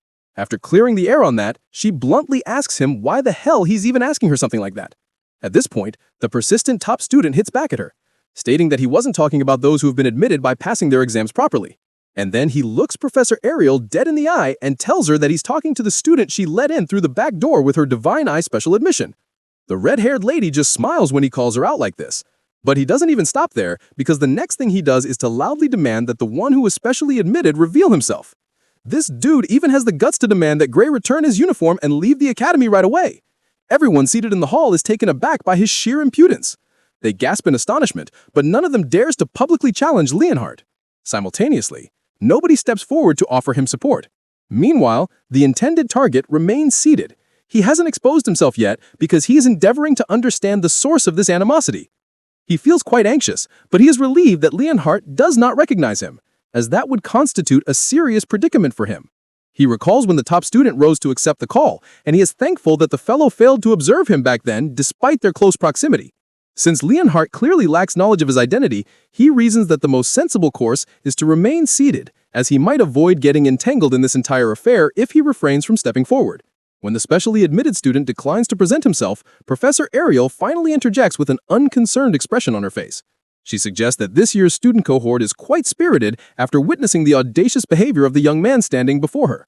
She makes this remark hoping to alleviate the tension, but the persistent top student merely lashes at her again. He ensures she understands that he is profoundly serious about his previous statement, and then demands that she cease granting entry to students through unconventional means. He is about to voice more disrespectful comments when Professor Ariel finally becomes thoroughly exasperated. She interrupts him by instantaneously materializing behind him, and then prepares to demonstrate exactly why she holds a professorial position at the academy. Ariel asks Leonhardt if he genuinely believes that he is superior in strength to the student she selected via the Divine Eye special admissions. The inquiry initially catches him off guard because he is not entirely certain, but he has already caused significant uproar, and retracting his statement now would only make him appear foolish, so he summons the nerve to confirm that he is stronger. He is enraged that she would even pose such a question to him and wonders if she holds the belief that he is less capable than the unknown student. With this response, Professor Ariel smiles even more broadly because she recognizes that matters are about to become highly compelling. She approves of his attitude and proposes that they place a wager so he can substantiate his claim. Once again, Leonhardt is startled by the concept she has just introduced, but she reiterates in a franze that she actually desires to enter into a gamble, and not just any conventional agreement, because she is genuinely willing to risk her career to prove that her selection was not a mistake. Of course, this bet signifies that Graylee's unique admission status will also be jeopardized. Consequently, our protagonist becomes significantly apprehensive, because this was definitely not aligned with his intentions. Gray starts to panic because he genuinely does not know what sort of high-stakes gamble this audacious woman is proposing at this very moment.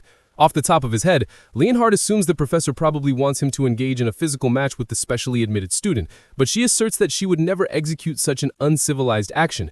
After all, she holds the belief that Leonhardt would end up deceased if our young man utilized his full capability against him. She explicitly informs him that he is incomparable to the special admission student, and then assures him that she would not purposefully instigate a fight between them because, as an educator, she must not endanger the well-being of her pupils. Naturally, the sole person she is concerned about is Leonhardt, so she clearly states this to him, which, expectedly, causes him to become absolutely enraged. The blood vessels in his forehead begin to swell as his fury mounts, and he then asks the woman if she is actively attempting to incite him. In reply, Professor Ariel candidly tells him that she meant every single word of her previous statement. As such, she suggests they structure their wager around defeating monstrous creatures, as that would be a safer alternative. Instead of making them fight and risking physical harm to each other, it is more prudent to ascertain which of them is more effective at eliminating fiends. Professor Ariel makes the proposition and still manages to infuriate the top student by mocking him about how he possesses greater skill in battling beasts than human beings. Despite his intense anger, he acknowledges that she is truly well informed and then inquires precisely what the stakes of their gamble will be. Now that they have reached common ground, Professor Ariel discloses that the terms for the wager are exceedingly straightforward. All they are required to do is defeat the monstrous targets that she designates. In each phase, the selected creature will possess escalating strength, and whoever first fails to conquer their monster forfeits the bet. That being settled, the crimson-haired woman reveals that she will resign from her role as a professor if her candidate loses the wager. And naturally, this simultaneously results in the special students being expelled. Understandably, our protagonist feels very uneasy listening to the woman hazard his future, but then again, she is the individual who secured his entry into the academy in the first place. As for Leonhardt, she informs him that he will be obligated to obey her commands if he loses the bet instead. The blonde young man is somewhat reluctant to agree to these conditions because it could easily be a carefully laid trap. So, when the professor asks if they have a mutual agreement, he requests her to first tell him what the target creatures will be. The young man assures her that he is confident he can overcome any opponent, but he is also intelligent enough to try and avoid getting caught up in some strange setup. The professor cannot refute that caution, so, spontaneously, she proposes that the initial target should be an ogre general. She casually suggests it, and then asks Leonhardt if that will be too elementary for him, even though she knows full well that it will not be. Meanwhile, all the surrounding students gasp in astonishment when they hear this because they also comprehend how perilous an ogre general is. Simultaneously, our protagonist begins to feel a little suspicion because he does not understand why she specifically selected that specific monster as the inaugural target out of all the beasts she could have chosen. Evidently, the overconfident top student also knows how fearsome an ogre general is, so he immediately objects, feeling that her selection is unjust. After all, they only classify creatures that one can vanquish individually as monsters, and as far as he knows, an ogre general cannot be terminated by one person alone. At this point, the professor assures him that she is not instructing him to immediately go and slay the beast. She does not expect him to possess sufficient strength for that. Consequently, she establishes a time allowance spanning the entire year. In other words, she is granting him until the conclusion of the year to eliminate a general ogre. But Leonhardt insists that it doesn't constitute a fair contest from his perspective. If someone could unilaterally take down a catastrophic level beast monster within merely a year of instruction, then no one would ever endure hardship. That being stated, he demands that she choose a more plausible objective. But then, all of a sudden, a thought strikes him. Leonhardt suddenly accuses the professor of deliberately designating a monster that no one can defeat so that she can conclude the gamble without a clear victor. And so he makes it absolutely clear to her that he will not consent to that scenario. Hearing this accusation, the woman simply scoffs, feeling pity for him. And that is when she incorporates one final clause stating that Leonhardt will be pronounced the winner of the wager if it concludes as a draw for any conceivable reason. The top student is utterly astonished when she adds this provision, because he certainly did not anticipate that surprising twist. With the conditions now formally presented, if our young man fails to defeat the Ogre General, Professor Ariel will automatically be terminated and all special admission students will be expelled. She is now confident that there is no possible way Leonhardt will reject her proposition. The blonde youth stares at her with an expression of confusion etched across his entire face. He calls her deranged for even proposing something that could easily culminate in severe negative consequences for her. In his opinion, it is as if the result of this wager has already been predetermined. Consequently, the crimson-haired woman assumes that he no longer holds any objections. Well, before moving forward with the bet, he wants confirmation that the Ogre General will not be weakened in any capacity, and she assures him that the monster will be operating at full fighting power. Once that matter is resolved, she magically produces a formal agreement for Leonhardt to sign if he has no further issues with the particulars of the wager. The top student quickly reviews the document and signs the paper to accept the arrangement, and then the professor casually departs, acting as though she has already secured the victory. So he asks her if she genuinely believes that her candidate can win? Well, everyone will soon discover the answer. As you might imagine, the remaining professors are stunned by the spectacle they have just observed. Some wonder what has possessed Ariel, while others feel that she intends to use the gamble as an excuse to retire. They speculate that this is the most probable explanation, since everyone knows that she is significantly past her peak performance years now. Meanwhile, our protagonist cannot help but feel uneasy now that the wager is official. He suddenly remembers when she set the period for the bet to span until the year's end, which makes him realize that the entire contract was finalized from the beginning. Apparently, the shrewd older woman had Leonhardt completely manipulated from the start. There was no way she was going to permit him to decline. A short time later, we observe that our young man is about to attend his inaugural lecture on the fundamentals of sorcery. The professor conducting the session acknowledges that some of them might be surprised to be receiving lectures on the first day. Consequently, he makes them understand that not a single day can be wasted as students attending the academy. That being established, the professor commences the lesson by beginning with the most elemental concepts, which involves how to actively employ magic. He makes them understand that an unseen power termed ether resides within their physical forms, which they can manipulate through the magic circuits contained within their bodies. Hearing this fundamental concept, Gray is relieved to know that he will be able to keep pace with the magic courses for the time being. Thanks to his mandatory attendance at the boot camp, he is already familiar with the elementary principles. Regrettably, his mental tranquility rapidly dissipates when he realizes that he somehow ended up in the identical class as Leonhardt. Now all he can do is pray that the young man does not ascertain that he is a Divine Eyes special admission student. As the class progresses, our protagonist quickly becomes distracted and the professor instantly catches him. He scolds Gray for being mentally checked out only 5 minutes into the class, and this is precisely where things are about to become more challenging for our young man. Gray is shocked that the man could notice his inattention with just a brief glance because he is seated so far toward the rear. Regardless, he offers an apology, hoping to move past this incident quickly and not attract any further focus towards himself. But the professor harbors other intentions for him. The man is so annoyed that he summons Gray to come forward and demonstrate the fundamentals of magic to the class, since he is apparently so self-assured. Desperate to extricate himself from this predicament, he reminds the gentleman that they are enrolled in the swordsmanship course and do not truly need the ability to utilize complex sorcery. Irrespective of that point, the man insists that those who wield the sword still need to know the basic elements of magic to coordinate effectively with the mage. The manner in which the man is currently speaking reminds him of his prior time at the training facility. Consequently, he suddenly begins to wonder if they are going to demonstrate the identical spell as they did back then. So he asks the man if the spell he has in mind is the ether bullet, and this piques the professor's interest because he did not think the incoming student would possess knowledge of that technique. Fortunately, our young man is also capable of using this spell, so he confidently discloses this fact when the man asks. His participation in the grueling boot camp was not a complete waste after all. Sadly, the professor suddenly conceives the brilliant idea to demonstrate the spell to the class using a simulated match. And guess who he pairs up against? Our protagonist. That is correct, Leonhardt, the last person Gray was praying to avoid crossing paths with. The top student has no comprehension of our young man's identity currently, so he grossly underestimates him and suggests that it would be unjust to fight him since he has received training in both swordsmanship and magic before even commencing formal schooling. However, the professor insists that there is no risk of fatality since they are only going to be employing the ether bullet spell. Clearly, there is no escape from this confrontation, but at least Leon does not know that he is Ariel's specially admitted student. Well, not for long, because completely unexpectedly, the older gentleman decides to proclaim that Gray is the Divine Eyes special admission student for the current year. As you can imagine, everyone in the classroom is stunned by the revelation. except Leon, who is simply seething with fury. What makes the situation worse is that the instructor did not just divulge all of this information accidentally. The severe man knew precisely how Leon would react, so he intentionally revealed the secret since he already dislikes Gray.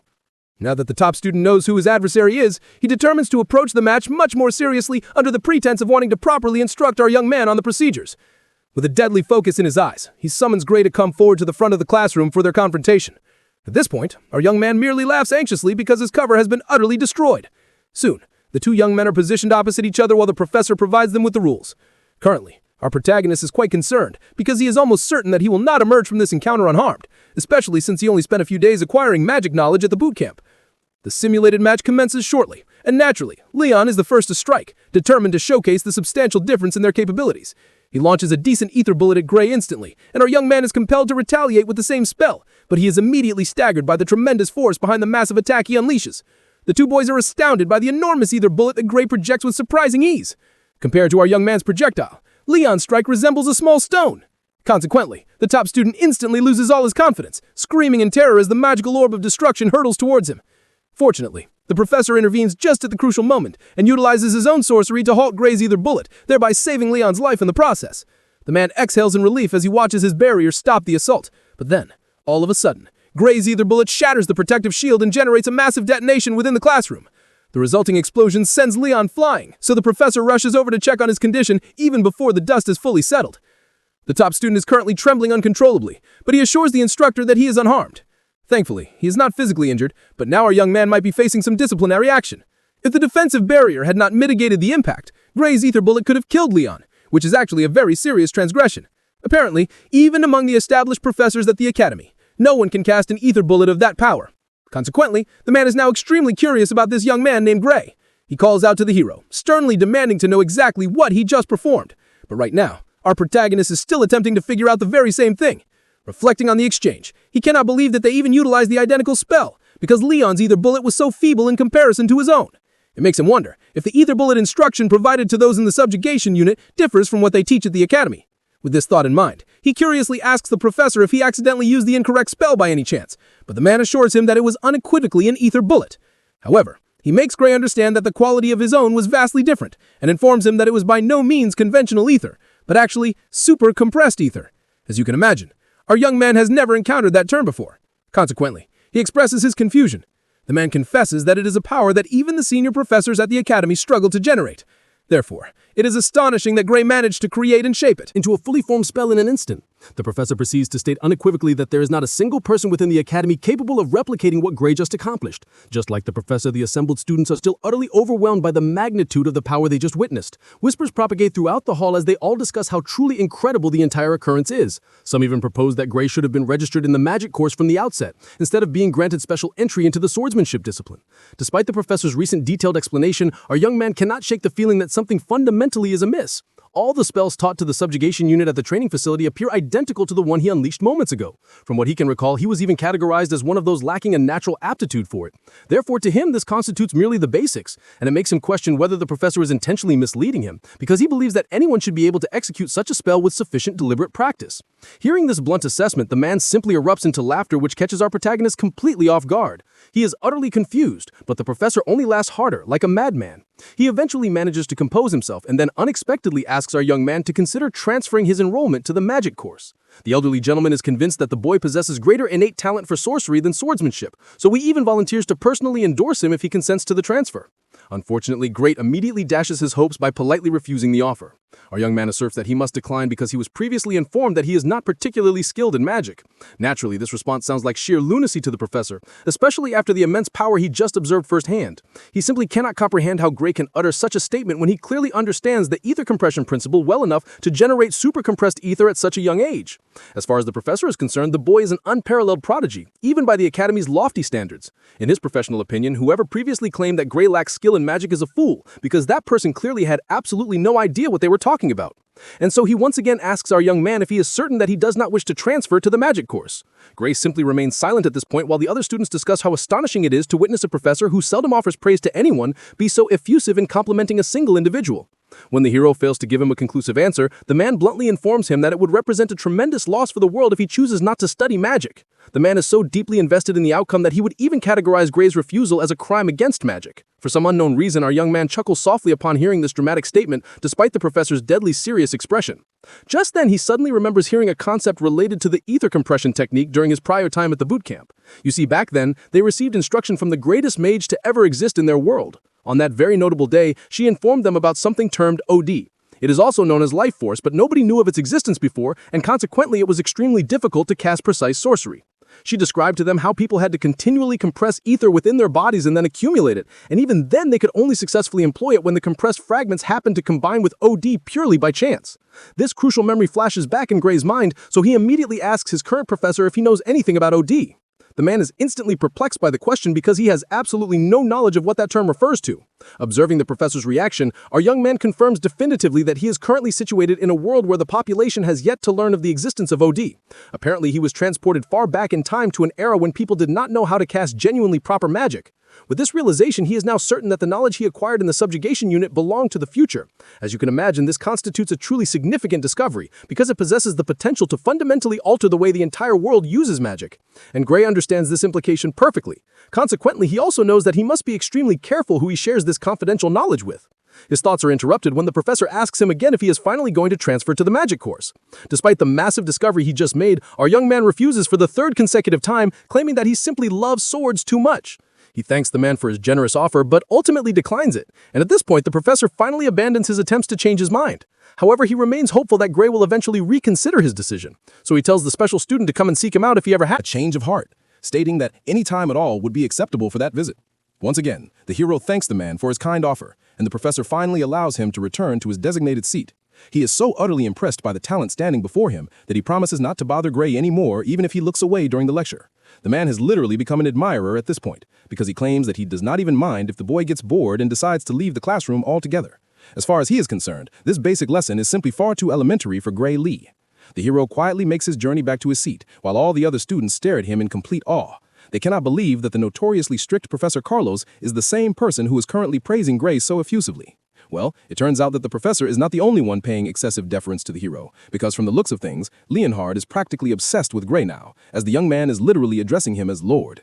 Now our protagonist observes the top student behaving this way around him, and naturally, it makes him so acutely uncomfortable that a shiver runs down his back. Later that same day, Gray receives a written message from Professor Ariel requesting him to meet her after classes conclude. On his walk to her office, he cannot help but wonder why he was summoned so unexpectedly. He speculates that it might be Professor Carlos's doing. Consequently, he starts hoping that the crimson-haired woman will not also advise him to change disciplines. Soon, he arrives directly in front of her door, and immediately he performs the required knock. She already recognizes his presence, so she grants him entry. He is about to apologize for the intrusion when he suddenly perceives a stealth attack from his side. The assailant attempts to strike him with a sword, but his reflexes activate with blinding speed, enabling him to successfully block the blow and effectively disarm and knock down the attacker. He is shocked that his physical form reacted entirely autonomously, but he cannot dwell on that fact right now since he was just assaulted. He turns toward the attacker, wondering what on earth that was for. But then, as soon as he sees the girl's face, he cannot suppress the feeling that he has seen her somewhere previously. Gray adopts a defensive stance after successfully neutralizing the attacker, and then, as soon as he takes a closer look, he is stunned because the girl appears exceedingly familiar. He is still attempting to recall where he has encountered her before when a voice interrupts his train of thought. The person sounds noticeably impressed by the action they just witnessed, and then our young man looks up to see that it is the crimson-haired professor. The woman is pleased to confirm her judgment was correct regarding the young talent she selected, because at least now it is clear that she did not make a mistake. While she is boasting about her specially admitted student, two of her colleagues who are also present in the room harbor reservations of their own. They do not appear to favor Gray very much, and even suggest that the green-haired girl, Bella, did not initiate the attack with any genuine harmful intent. As such, they speculate that Ariel might have even instructed her to take it easy on the new student. They concede that Bella's movements were impeccable, but to have her weapon be knocked out of her hand so easily was simply unnatural. Our young man listens intently as they criticize the blue-haired girl and suddenly realizes that she is the famous Bella Albright through his past existence. She was one of the heroes from the World Union Academy who fought against the Liquidator and was regarded as the greatest sorceress in the entire world. Naturally, Professor Ariel is not pleased to hear her colleague speaking to Bella in such a manner, so she snaps at them sharply. The crimson-haired woman suggests that both of them should consider retiring as professors, since they cannot even discern if the girl was purposely holding back or not. She extends her open hand, as if demanding something from them. Consequently, when they observe her reaction, they immediately alter their statements.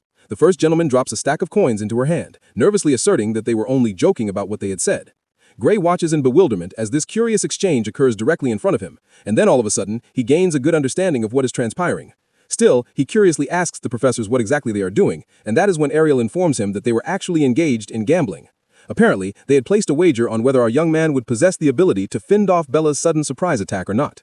As one would anticipate, the crimson-haired woman staked her money on the hero, and thanks to him, she just acquired a substantial sum of money. For this precise reason, she decides to allow him to enjoy the profits as well. So she tosses one of the coins toward him, telling him that this constitutes his share. At first, he does not know what she threw at him, so when he realizes that it is a full gold coin, his eyes nearly bulge out of his head. A single gold coin is worth a fortune, so he is quite overwhelmed by the generosity. The other professors are obviously displeased about the outcome, but they can't help but feel that Ariel was correct regarding Gray's potential. It is exactly as the crimson-haired lady speculated, because based on the brief confrontation earlier, it appeared as if he deliberately avoided utilizing his dominant right arm. It's almost as if he was consciously attempting to protect his immobilized limb, so they wonder if it is due to an underlying injury. This is what the first gentleman considers. But his colleague is not even sure what interpretation to settle on. Rather than an obvious physical wound to the muscular tissue, the first gentleman posits that the explanation for this behavior is more likely a deeper type of wound. Hearing this analysis, his colleague agrees, stating that a simple injury would not result in that specific behavior. Our young man listens in shock as the men clinically analyze his physical condition, and he can barely believe what he is hearing. He is amazed that they can deduce so much merely by observing him. Consequently, he expresses his surprise. But that is when the men remind him that they would not be professors at the academy if they lacked the ability to discern that much. Certainly, to most regular people, it would not be very obvious, but Professor Ariel was already aware of his condition during the entrance examination. The crimson-haired lady has pretty much gained all the confirmation she requires from her annoying colleagues already, and since she has successfully made them see that she was right about Gray, she bluntly tells them that it is time for them to leave. She can perceive their sudden interest in the young man, so she reminds them that he is her student and makes it very clear to them that she is not going to relinquish him. However, the other professors do not make their desire for Gray too evident, so they insist that they will only acknowledge that he possesses potential for the present. That being stated, they inform the hero that he will ultimately fail to meet the Academy's ongoing admission standards if his internal wound does not heal in a timely manner. The two gentlemen instruct Gray to bear this warning in mind before finally departing the office. As one would anticipate, our young man feels a little threatened by their statement because he genuinely does not know when his injured arm will recover. But Professor Ariel notices him becoming increasingly anxious, so she helps him redirect his thoughts away from the worry. Now that the nuisance colleagues have left, she suggests that they begin discussing magic, which can only signify that she has heard about his incredible display in the recent class. Our hero occupies a seat along with Professor Ariel and Bella Albright, so they can commence the seemingly important conversation. The redhead reveals that she heard about him utilizing super-compressed ether in Professor Carlos's lecture. He is not unduly surprised that she already knew, but it is still quite intriguing. In response, the experienced professor reveals that Carlos came to her office earlier and even requested that she hand Gray over to the magic course without consulting him first. Naturally, Ariel did not comply with that request, which is the very reason they are currently sitting here having this conversation. She declined Carlos's petition because, as far as she is concerned, Gray is more suitable for wielding the sword than magic. The hero is quite astonished when she makes this assertion, because he literally employs sorcery that nobody in this historical period knows how to use. But for some unknown reason, Professor Ariel does not perceive that he exhibits skill in magic compression. To her, he shows no discernible evidence of having practiced that technique previously. At this juncture, Gray realizes that he is interacting with a professor who truly operates on a level far superior to the others. It turns out that her divine eye is functioning again, and she managed to see right through the deceptive facade that Carlos could not penetrate. All she needs is a single look at him to determine the truth. Consequently, he realizes that it would be most prudent for him not to attempt to lie to her. Bearing this in mind, he calmly takes a sip of his beverage and confirms to her that she is absolutely correct. The crimson-haired woman is pleased to observe his willingness to cooperate, so she asks him to disclose what kind of trick he is employing to deceive everyone else. She knows definitively that he is not genuinely using ether compression magic, so she urges him to confide in her. She promises steadfastly not to reveal the information to anyone, and even offers to provide him with a reward if he shares his secret with her. She is desperate to obtain answers, but the underlying motivation is not even for her own benefit. The reason she needs the information is because of Bella. Naturally, the hero is shocked that she would even admit this, because Bella is literally the sorceress who taught him that exact same magic in his former life. He is so utterly stunned that he almost addresses her as the sorceress, but he narrowly avoids the error. Gray is genuinely amazed because he knows exactly how exceptionally talented Bella is. Professor Ariel can perceive his confusion, so she opts to clarify the specific situation. Apparently, even though the girl is a genius when it comes to magic theory, she is far from being the best when it comes to the practical application of magic. For some reason, the girl simply cannot effectively utilize the ether compression technique, and this is the identical reason she is incapable of creating super compressed ether. Hearing this explanation, Gray suddenly remembers the rumors he heard about Bella Albright being a late bloomer. She might have been the most formidable sorcerer in his past life, but her early academic period at the institution was not actually impressive. After hearing what the professor just revealed, he now understands the underlying cause for that historical anomaly. Moving on, the professor proceeds to elaborate on what she deduced from the information she received from Carlos. When Gray deployed the super-compressed ether, he did not appear to compress any ether at all. And thus, if there exists a methodology to utilize super-compressed ether without actually compressing ether, then it means Bella will not need to be sent to Professor Bradley. As soon as Gray hears that specific name, the intellectual functions in his mind begin to operate rapidly. He suddenly remembers the man known as Professor Varian Bradley, and judging by the look of horror etched onto his face, it is quite clear that the man poses a significant threat to students. Observing the expression on his face, Professor Ariel is intrigued that he is familiar with the man, while it is practically impossible not to know him, given that he is extremely notorious. After all, he has performed countless experiments on human subjects, resulting in the murder of many individuals in the process. Additionally, he has caused magic disasters that led to the deaths of tens of thousands of people. To summarize, Professor Varian Bradley is arguably history's worst magic criminal. The fact that Ariel mentioned Bella being sent to the man puzzles our young man somewhat, because he cannot believe that the individual still has not been apprehended in this current era. Sadly, that is indeed the reality, and if Bella cannot successfully create super-compressed ether by the conclusion of the year, she will be sent to him, where she will undergo a surgical procedure. As you can imagine, Gray is deeply distressed by this crucial information. Consequently, he immediately informs the professor that this is likely a terrible idea. It turns out that Ariel is fully aware that it is not a wise decision. Even though the surgery is presented under the pretense of enhancing her magical abilities, it is in reality a form of human experimentation, and she is entirely conscious of that fact. Professor Ariel is already knowledgeable about his questionable methods, but his nefarious activities have not yet been made public knowledge. But then again, rumors circulate that he is the underlying cause for the deaths of some individuals, while others were left permanently damaged. The situation is dangerous and frightening for the blue-haired girl, but she does not possess much of a viable alternative because she will be expelled by the end of the current year if she cannot successfully utilize super-compressed ether. Naturally, Professor Ariel dislikes the situation immensely, and she would even prefer that Bella withdraw from the academy rather than have that man tamper with her body. Now our young man is intensely tempted to disclose the truth to them. However, the advanced magic he possesses is knowledge that simply does not even exist at this specific time. As such, telling them might ultimately result in altering the entire course of history. But then again, observing the sheer terror radiating from Bella right now, he suddenly recalls the events that transpired during the battle against the Liquidator. He remembers vividly how the alien invader completely overpowered them and effortlessly defeated humanity's last remaining hope. Bearing this critical memory in mind, he immediately resolves to assist the blue-haired girl because as far as he is concerned, that terrible existence people refer to as the future is significantly better off being changed. Gray makes his firm decision and promises to instruct her on how to successfully utilize super-compressed ether. The scene transitions, and the next thing we observe is that our young man is already training Bella within the testing arena. He quickly brings his instruction session with her to a close, admitting that he has just imparted all the knowledge he possesses regarding magic to her. Just as they previously agreed, he reminds them not to reveal to anyone that he was her teacher. Naturally, Ariel intends to keep her promise. Consequently, she even creates a signed magical contract, which states that they would literally die if they violate the terms of the agreement. Now that they have formally addressed that crucial matter, he asks them for their professional opinions on what he just taught Bella. In response, the crimson-haired professor discloses that merely learning about OD alone completely blew her mind. However, the extensive knowledge of magic he revealed goes far beyond that single concept. As for Bella, she believes that his explanation was brief, yet excellently organized. His lecture was quite profound for her, to the extent that she felt as though she was listening to a magic class originating from centuries into the future. In other words, simply hearing Gray's clear explanation has definitively advanced the history of magic by 100 years. Naturally, our young man refrains from telling her that he simply repackaged the lecture she herself delivered to him 10 years in the future. The crimson-haired lady admits that she lacked the criteria to properly judge the information, so she is not even sure if Gray's entire theory is accurate. In response, Bella suggests that there is a high probability the theory is correct. After all, nothing he stated contradicts the currently accepted theory of magic. But then again, the fastest method to ascertain the truth is to conduct an experiment. So she writes down the formulation for a spell and presents it to him, believing that it should function correctly if everything he stated is true. She proceeds to demonstrate what she assumes to be her full potential power based on that new theory. But this immediately causes our young man considerable anxiety because the last time he verified, Bella's full magical power was rumored to be capable of incinerating an entire city. Moreover, she was said to be unable to properly regulate her incredibly potent magic output. The timid young girl lifts her staff to cast the spell, applying Gray's new teachings, and before anyone can fully process what is happening, a massive mind-blowing explosion follows. Our young man attempts to physically stop her from unleashing her power, but she releases the terrifying blast of flames in an instant. They all quickly take cover to protect themselves from the intense explosion, but then Gray looks up and notices something truly strange. He looks up at the overwhelming power and observes the flames suddenly flowing rapidly back toward her staff. At this crucial moment, our young man realizes that she just effectively saved his life,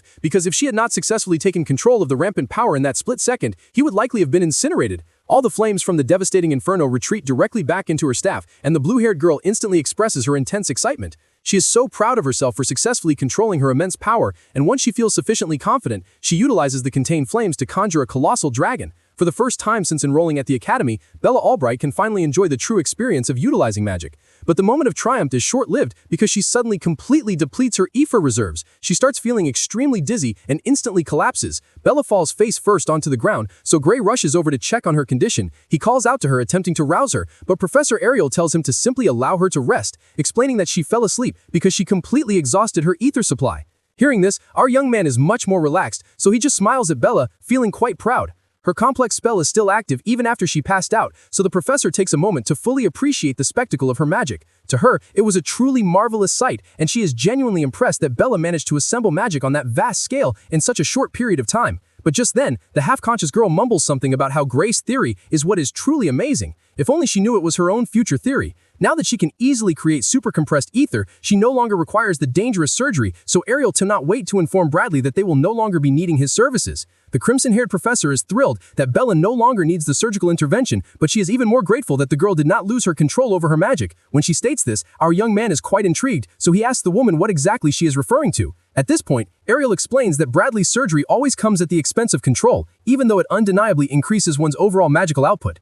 Even though the precise mechanics of how it functions remain classified, Ariel knows for a fact that the surgery forcibly breaks one's limiter. This piece of information is quite new to our young man, but it also makes a great deal of sense, because in his previous life, he distinctly remembers that Bella could not properly control her immense magical power. Well, thanks to Gray, Bella no longer has to endure that fate, since she can now freely create super-compressed ether. Since he has successfully completed his part, Ariel states that she will now fulfill her own part of their agreement. First of all, she would like to assist in repairing his arm, and she possesses a special kind of magic she intends to use on it. Of course, our young man is stunned to hear this offer, but he does not refuse, so he permits her to proceed. The professor releases a powerful surge of magic directly into his right hand, and the magic energy fills the surrounding air, leaving our young man speechless. He watches in amazement as she attempts to heal his hand, and by the time she has completed the process, she asks him how he feels. The moment of truth arrives as Gray attempts to move his fingers. Sure enough, he is able to fully control his hand, leaving him truly astounded. He thanks the professor profusely for what she just did, revealing that a generic magical healing potion was previously insufficient to cure him. To this, the lady simply scoffs and then instructs him to never compare her specialized nerve-restoring magic to his average ordinary magic potions.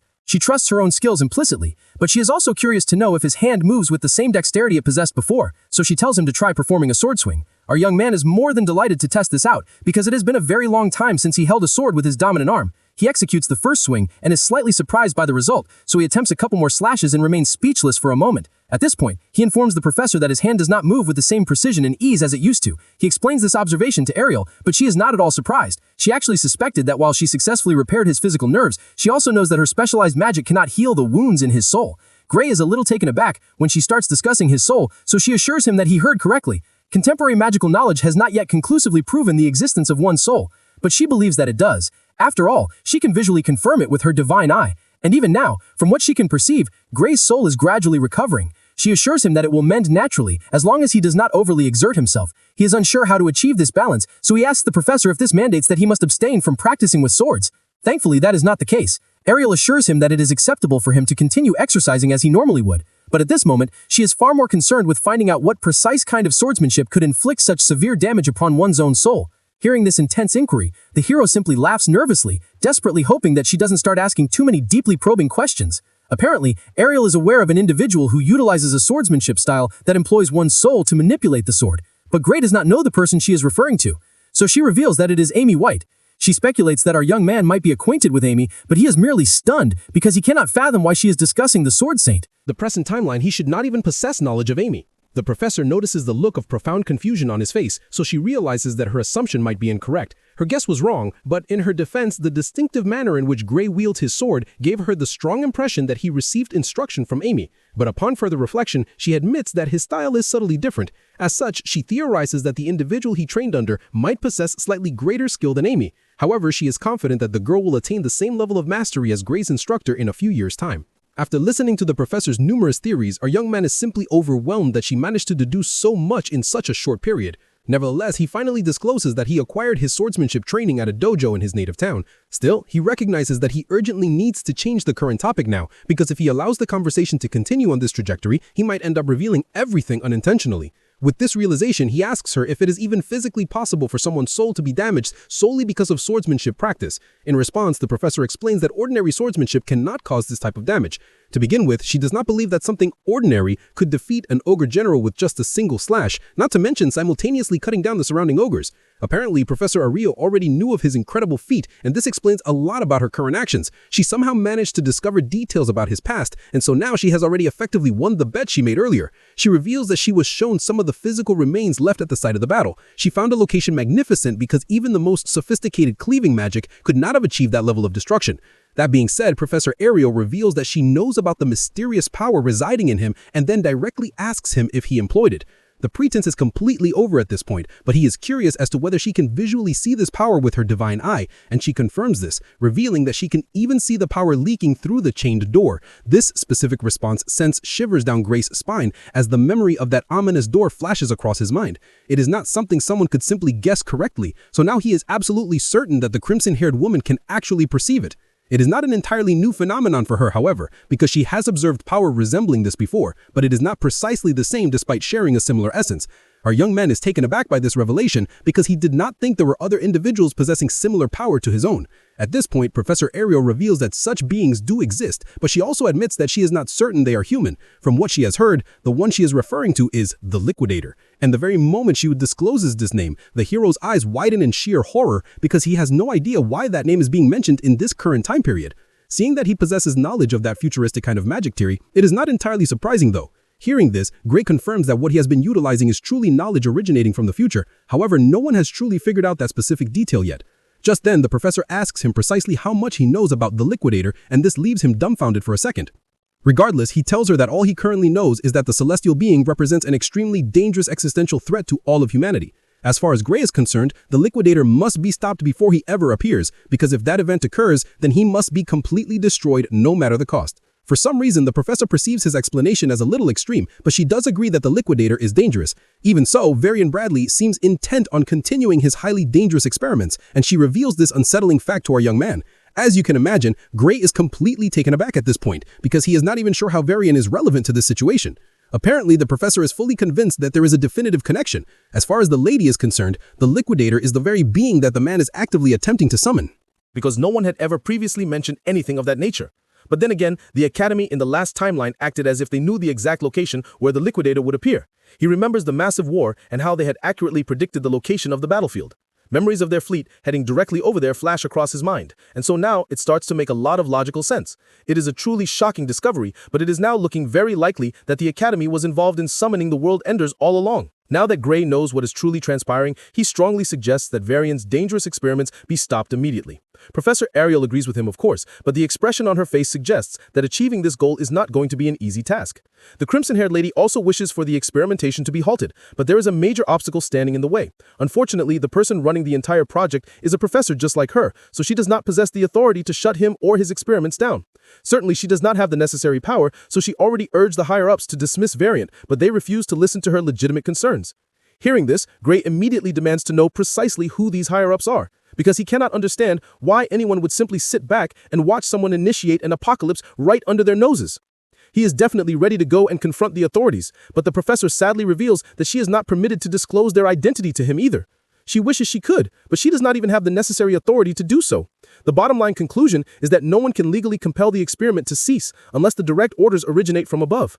As you can imagine, Gray is deeply disappointed that he could not even get a single name from her. And now it is looking like the Academy's leadership structure is far more tangled than he initially thought. The situation appears pretty bleak and hopeless, but then all of a sudden, a new idea pops up in his mind. It is already clear that the higher-ups do not want to stop Varian, but if the man in question is a legally recognized criminal, that should definitively change things. This is our young man's current train of thought because he remembers that the man in question killed tens of thousands of people with his illegal experiments in the previous world. If that was the case back then, it should not be significantly different now. The MC knows the location of the mad scientist's lab, so he feels that they should take decisive action right away. With this plan in mind, he informs the professor that he knows where Varian is conducting his illegal experiments and proposes that they attempt to catch him red-handed. After all, that is the most effective way to provide undeniable proof that he needs to be shut down permanently. Sadly, before he even finishes stating this strategic idea, the professor explains that this course of action will not work either. As you can imagine, Gray is utterly confused when he hears this, so he asks her why they cannot bust the mad scientist. Apparently, legally entering an academy professor's research facility without explicit permission constitutes a very serious crime in this place. That being said, the crimson-haired lady makes him understand that they will be the ones getting imprisoned if they are unable to produce hard evidence immediately after breaking into the lab.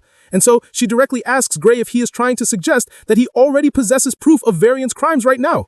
Sadly, our young man does not have any concrete physical evidence at the moment. He is working solely with the events that occurred in his previous life, so he cannot confirm for sure that the exact same circumstances apply now. So he does not say anything, tacitly confirming that he has no material evidence on the shady professor. At this point, Professor Ariel suggests that they table this entire issue for the time being. This entire detailed conversation only serves to make our young man understand that the professor's hands are tied legally. Even though she knows that Varian and his experiments pose an extreme danger, there is truly nothing he can do about it at this moment. So he assures her that he fully comprehends the complex situation. Now that they have resolved that issue, the lady suggests that they direct more attention to the more immediate and important matters at hand, which are his mysterious powers. She knows that he probably wants to learn how to effectively control it, so she offers to personally help him achieve that goal. Gray is completely overwhelmed when she says this, because he did not even realize that she possessed the capability to do that. Observing the visible excitement in his eyes, she informs him that there is actually a professor at the academy who is exceptionally skilled at dealing with unknown forces. The man is known by the name Heathcote Longfellow, and Professor Ariel reveals this name to Gray. Our young man is utterly astounded by this, because he has actually heard of the man before. It turns out that Heathcote Longfellow is the individual who trained the Sword Saint, so it is a truly significant opportunity to be personally tutored by a man of that caliber. Professor Ariel can tell that he is stoked, and she is not even surprised because she had a strong feeling that this news would capture his attention. That being said, she offers to make the necessary arrangements for him to start private training with the man on the following day. Naturally, our young man has no objections to this offer, so he eagerly begs her to see to it immediately. The very reason Gray came to the academy was specifically so that he could master this mysterious power contained inside of him, but he definitely did not expect to find a crucial lead this quickly. The scene transitions, and the next thing we observe is a very intense training session between the powerful professor and him. Our young man is already receiving private lessons from the one and only Heathcote Longfellow, so it is a truly big deal for him. At first glance, you might assume these two are in the middle of a tough sparring session based on the strained looks of concentration on their faces. But we suddenly get to see the full context and learn that they are actually running at insane speeds through the dense woods. As you can imagine, our young man does not understand why they are doing this intense activity, but he does not complain and simply follows the demanding lead of the professor. Surprisingly, the man is somehow able to sense that Gray's mind is clearly wandering. This is not a distraction that he is willing to tolerate, so he tells Gray to significantly increase his pace since he is clearly not focused enough. He demands that our young man keep running until his body reaches its absolute physical limit. Heathcote Longfellow insists that our young man continue running and only stop once he has completely exhausted every drop of physical strength within him, because only then will his soul's power awaken. The professor informs him that they will not even touch a sword as long as the MC still possesses even a scrap of remaining stamina. In other words, Gray will need to be pushed to the brink of collapse before his new tutor will be satisfied. For most people, this kind of training might just be a deal breaker, but our young man knows what he enrolled here for, so he is absolutely not going to shy away from the difficulty. After all, if this is the chosen training regimen that the legendary Heathcote Longfellow selected for him, then it must surely hold significant meaning. But then again, he cannot shake the unsettling feeling that while he is here running endless laps, Varian is already carrying out his dangerous experiments to summon the Arbiter. He genuinely wants to focus entirely on the training as the professor demanded, but Gray is not even certain if this is truly what he should be doing right now, given the circumstances. Well, despite harboring these initial doubts, our young man keeps returning every single day, and after precisely 1 week, he reports back to Professor Ariel. He goes to see her in her office, and she asks him how his training has been progressing with Heathcote. Naturally, our young man takes the opportunity to explain what has been transpiring. He tells her how it has mostly consisted of running and adds that they do perform a brief session of sword drills at the very conclusion. Regardless, he admits that he does indeed feel a little stronger. Of course, the lady is not surprised in the slightest to hear this report, because all of it sounds exactly like the methods of Professor Heathcote Longfellow. Their discussion is suddenly interrupted when someone knocks on the office door. Professor Ariel grants him entry, and the man hands her a sealed letter that just arrived for her. He gives her the envelope and then promptly takes his leave. Gray simply watches the entire exchange unfold, looking thoroughly confused. But then the lady opens the letter to begin reading through its contents, and the look that instantly appears on her face signals to him that something is deeply wrong. So he asks her what the issue is. Rather than telling her verbally, she simply turns the paper toward his face for him to read for himself. And by the time he sees the contents, his eyes widen in horror, because the entire document is a report claiming that Bella Albright has successfully produced something closely resembling super-compressed ether. It states that she has indeed acquired a power that closely mimics it. However, upon technical examination, it is ruled clear that she has not actually compressed the ether. As a result, her new ability cannot be legally recognized as super-compressed ether. Therefore, the original contract remains legally valid. and the dangerous operation will proceed as scheduled. This entire manipulative letter was sent by Varian Bradley, and after reading it, Gray is absolutely furious. As far as he is concerned, this entire situation is pure insanity, and the professor immediately agrees with his assessment. So she suggests that Bradley is determined to force Bella into surgery by any and all means necessary, even if she clearly no longer requires it. The mad scientist wants to ensure that he achieves his sinister goals. Hearing this, our young man is extremely worried about Bella and wonders if she can simply refuse to participate in the experiment. Well, the original contract is legally airtight, and the crimson-haired lady explains this harsh reality to Gray. It turns out that the only way Bella can legally avoid undergoing the surgery is if Bradley himself unilaterally voids the contract. That being settled, Bella's only choices are expulsion from the academy or the operation. In other words, if she refuses the procedure, she will be instantly kicked out of the academy. Of course, this is horrifying news for our young man. So he expresses his deep displeasure by slamming his fist down hard on the table. Seeing that this is the extreme direction things are heading, Professor Ariel tells Gray that she urgently needs his assistance. And then, out of the blue, she asks him to tell her the precise location of Bradley's lab. Remember when she previously said that they absolutely cannot enter another professor's lab? Well, now the lady is suddenly completely fine with busting the mad scientist, because if they are able to expose him as a criminal, then his binding contract will be instantly null and void. As soon as Gray hears this bold change in plan, the worried look on his face is suddenly replaced with a hopeful smirk. Sure, he is excited about this turn of events, but he is also curious as to why she suddenly changed her perspective. After all, she was the exact same person who just said that it would be far too dangerous to go after him without solid proof. Hearing this, she simply tells him that they are just going to have to find the necessary evidence they require. She makes this bold statement and then informs Gray that she is putting her complete faith in him right now. You can tell that she is nervous about embarking on this entire risky plan. But then again, she realizes that she actually placed her faith in him from the very beginning. She was bold enough to do this because her divine eye had already informed her that our young man was telling the absolute truth the whole time. Apparently, she has known this for a while now, but it just took her this long to finally admit it to herself. Our young man listens intently to her saying all of this, and it makes him feel very good about their newly formed plan. Professor Ariel confesses this strong belief to him and then finally asks him to show her the way. It is clear that he possesses the knowledge that can help them, so she urges him to share it in order to bring Bradley's crimes to light together. And judging by the look of determination on our young man's face, it is abundantly clear that he is fully committed now, that they are definitely on the same page. Our young man finally reveals that the evil professor's laboratory is located in the mountains near the village of Toul. As you can imagine, Crimson-haired lady is already familiar with this location. It is not the first time she has heard about it, and she distinctly remembers Bradley Varian having a laboratory there that was officially authorized by the Academy. She confirms this, which leaves Gray quite surprised because why would anyone conduct illegal experiments in an officially authorized lab? Well, the professor does not think he should be surprised at all, because as far as she is concerned, there is absolutely no better place to conduct illegal and hidden experiments if not there. She explains that no one will question him even if he stays there for an extended period, since it is a location that has been officially reserved for him and his research activities. On top of that, no other professor in the Academy has the official authority to interfere with his private lab. So the Tool Mountains facility is simply perfect for the mad scientist activities. Now though, that is all about to change, because Oreo is absolutely determined to obtain evidence of his crimes, since they will not be charged with breaking into his lab that way. While they are plotting and scheming on how to successfully bust the evil professor, Bella interrupts them with a knock on the door. Of course, Professor Oreo lets her in immediately, so the blue-haired girl enters with a piece of paper gripped in her hand. From the nervous look on her face, you can tell that she is quite anxious. She reveals that she just received the same kind of letter, and before she can even say anything else, Oreo snatches the envelope from her. The crimson-haired lady tells her not to worry about anything at all, promising to take over from here. Of course, Bella does not know what the letter is even about yet, so she is thoroughly confused when the professor says this. She attempts to ask Oreo what she means, wondering if her professor is seriously planning to fight Bradley Varian for her sake. Going after the mad scientist is already risky enough, but Oreo appears to be doing this all by herself, which makes it even more frightening to Bella. Oreo senses how worried her blue-haired student is right now, and she simply finds it amusing. She simply scoffs in response before informing the worried girl that she alone is more than capable enough to handle the task. As you can imagine, this response definitely makes Bella feel extremely anxious, especially since this entire situation is happening because of her. She is visibly terrified now, and even our young man is starting to get seriously concerned. So before the professor can leave the room, he calls out to her, begging her to wait, before telling her that he is going with her. As soon as he says this, Bella does not even hesitate for a second before announcing that she will go too. The girl is determined to help out, since all of this predicament is happening because of her. It is her problem after all, so she insists on following them. As you would expect, Professor Oreo is not at all comfortable with this sudden change in their plans, so before the students can even voice anything else, she stops them right in their tracks. And then, she firmly reminds them that the person they are discussing is not some ordinary man. He is a full Academy professor. And not only that, he is also a dangerous lunatic who has repeatedly conducted perilous human experiments. Professor Oreo points out all of these critical facts just in case the two ambitious students have forgotten so quickly. There is absolutely no telling what Bradley Varian will do to them if he catches them poking their noses into his private business. He is just that dangerous and unpredictable. So, the crimson-haired professor bluntly makes it clear to them that she cannot allow both of them to go to such a perilous location. Oreo emphasizes these points to strongly discourage them from following her to the Tool Mountains. But sadly, her efforts completely backfire for some reason. Rather than seeing reason with her, Gray feels that everything she just said suggests that they must come with her. Since even she knows what a monster Bradley Varian truly is, it only makes even more logical sense for her to take them along as backup.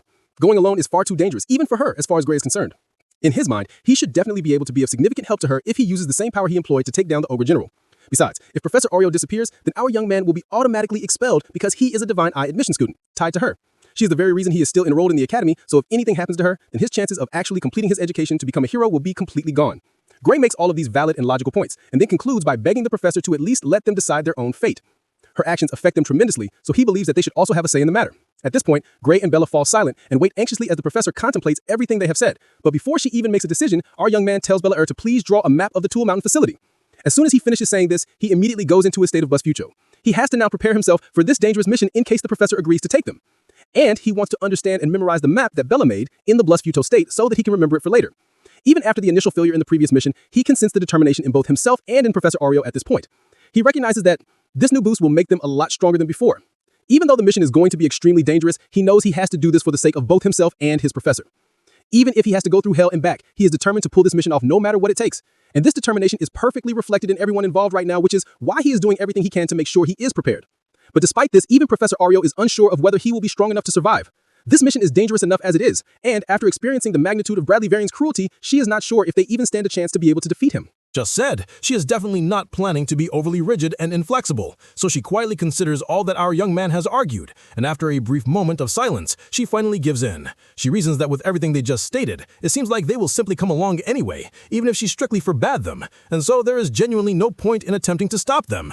That being said, the professor agrees to let them go with her, but under one crucial condition. Hearing this, our young man eagerly waits to hear the terms, and then the lady tells them that they are to prioritize their own safety first, absolutely no matter what happens. She reveals this non-negotiable condition to them and sternly asks them if they completely understand. Of course, they are perfectly fine with the terms, so they loudly confirm that they understand. If that is what it will take for them to be involved on this important mission, they do not mind the terms at all. Sure enough, after that binding agreement they made, Professor Ariel takes them along and the scene shifts. For a laboratory that is supposedly meant to be a heavily guarded secret, the building is surprisingly massive. Anyway, the trio finally arrives after the moon has fully risen, and while they are concealed in the bushes, Bella keeps attempting to wrap her head around the fact that the man is genuinely conducting his illegal experiments in this officially reserved location. It is probably strange even to her, but that is simply the reality of the situation. Professor Ariel confirms that this is truly the place and reminds her of the primary objective. Now that they have arrived, the next course of action is to look for undeniable evidence of Varian's illegal experiments.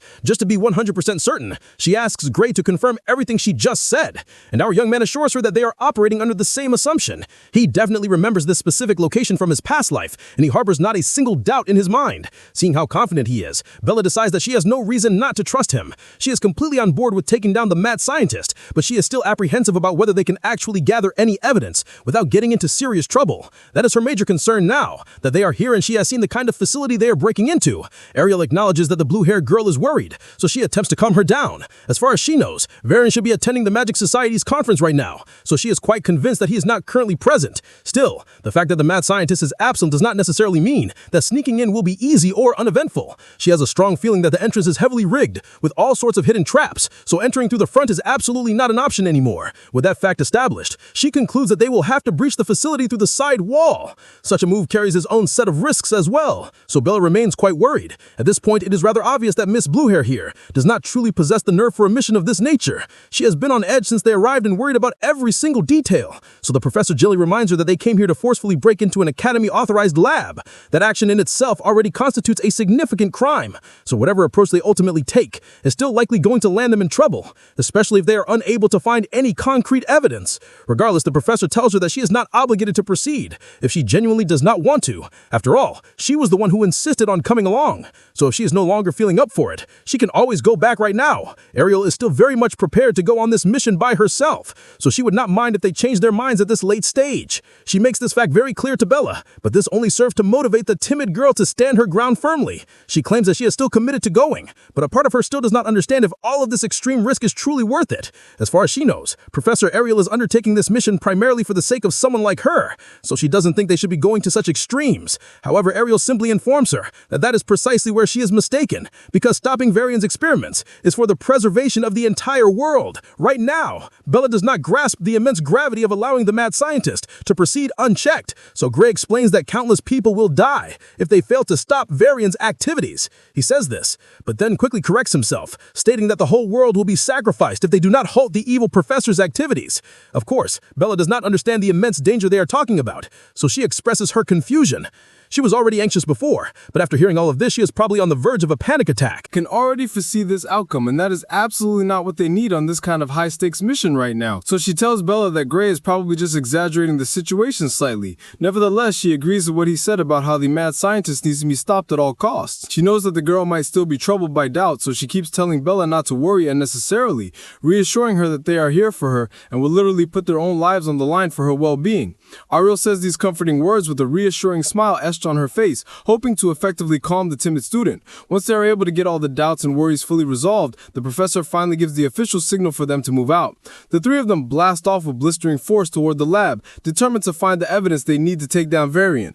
Ariel casts an insanely powerful spell mid-air and instantly unleashes a devastating blast that blows a massive hole in the side wall of the facility. So much for being stealthy. The blast is truly incredible as it leads to a mind-blowing explosion that almost sends them flying backwards. The intense force from the blast is so strong that Gray barely manages to avoid being thrown off his feet. Of course, he also did not anticipate an explosion of that magnitude, so he finds it darkly amusing. Ariel just had to execute something way over the top. Anyway, now that they have a clear opening, they make their way quickly to the freshly opened hole in the wall. It is a genuine miracle the facility is still structurally sound after sustaining such a devastating blast, but I guess that is a good thing. Greatly takes the lead since he is the one who knows the internal layout, but as soon as he steps into the lab, his eyes widen in pure horror. Our young man is instantly met with a very shocking and gruesome surprise. Remember, this lab was supposed to be filled with enough evidence to enable them to shut down Varian's illegal experiments, while what our young man finds is even more horrifying than what he had imagined. It is literally a huge prison with several cramped cells lined up one after the other. Inside these cages, there are human beings bound severely in chains, and those of them who are not already corpses look like they are on the very brink of death.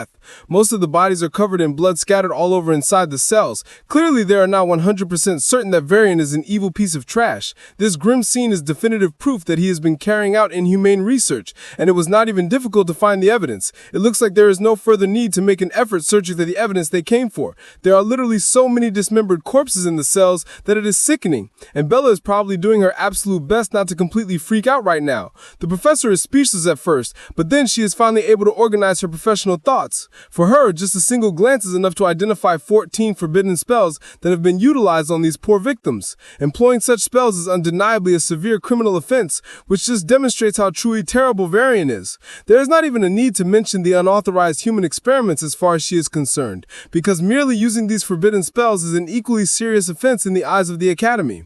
They are still taking a tour of the horrific research facility when they suddenly stumble across the more disturbing stuff on the other side of the room. Of course, they all go to investigate, and that is when they get a clearer view of this ominous-looking magic circle drawn on the floor. It is surrounded with lit candles, which makes the sight even creepier. At first glance, it looks suspiciously like some sort of altar, though after getting close to it, they are a little confused. They have obviously seen more than enough solid proof that the scumbag professor is up to no good, so Bella asks what they should do now because their original plan was simply to leave at the evidence. However, she doesn't think it is right to abandon the scene just like that, because they also need to rescue the people who are trapped in the cells, at least the ones who are still clinging to life. Gray is the first to respond to her, reminding her that they should not stay here for too long. He is afraid that Varian might return and discover them there if they are not careful enough, but before he can even finish explaining this logical fear, he is suddenly cut off mid-sentence. Our young man is interrupted by an ominous voice emanating from the shadows, and that is definitely not a good sign at all. As you have probably guessed already, this voice belongs to the one and only Bradley Varian, who sounds genuinely amused by the presence of unexpected visitors. They were just speaking about him, so he tauntingly asks if they were calling for him. The evil professor slowly walks out from the darkness, and his colleague is the first to confront him. With a confident smirk on her face, Ariel asks him what exactly happened to his supposed conference. After all, that is where he is supposed to be right now. She calls his name, and that is when we finally get to see the face of this notoriously dangerous man. After Varian reveals himself, our young man is taken aback because the man actually is not supposed to be here. He doesn't understand what went wrong with their timing, but he immediately braces himself to anything that might happen next. The evil scientist finally responds to Ariel, revealing that he arranged for a double to attend the conference in his stead. Apparently, he has a critically important experiment to perform here, so he could not leave the facility. The Twisted Man explains this, which leaves Ariel a little puzzled because she does not know what specific experiment he is talking about. He confirms that the experiment is far too important, stating that he even managed to acquire some fresh materials for it. By fresh materials, this madman is actually referring to the human corpses he has hung in one of the rooms. He claims that he wanted to utilize them while they were still fresh, but now that he has unexpected visitors, he has immediately changed his plans. Varian says this with a truly terrifying look on his face that sends chills down their spines. He does not mind changing his plans at all, though, since he wanted materials with greater potential for magic than an average person. Anyway, clearly he is basically telling them that they are his next victims, and they definitely understand the threat. Varian admits that he does not know how they caught wind of his secret experiments, since it is a secret, and he is also pretty sure that they did not inform anyone they were coming here. That being stated, he concludes that no one would suspect a thing if the three of them suddenly went missing, making it very clear to them that he is ready to take them on. But Varian is more than happy to put them to use as best as possible. The guy is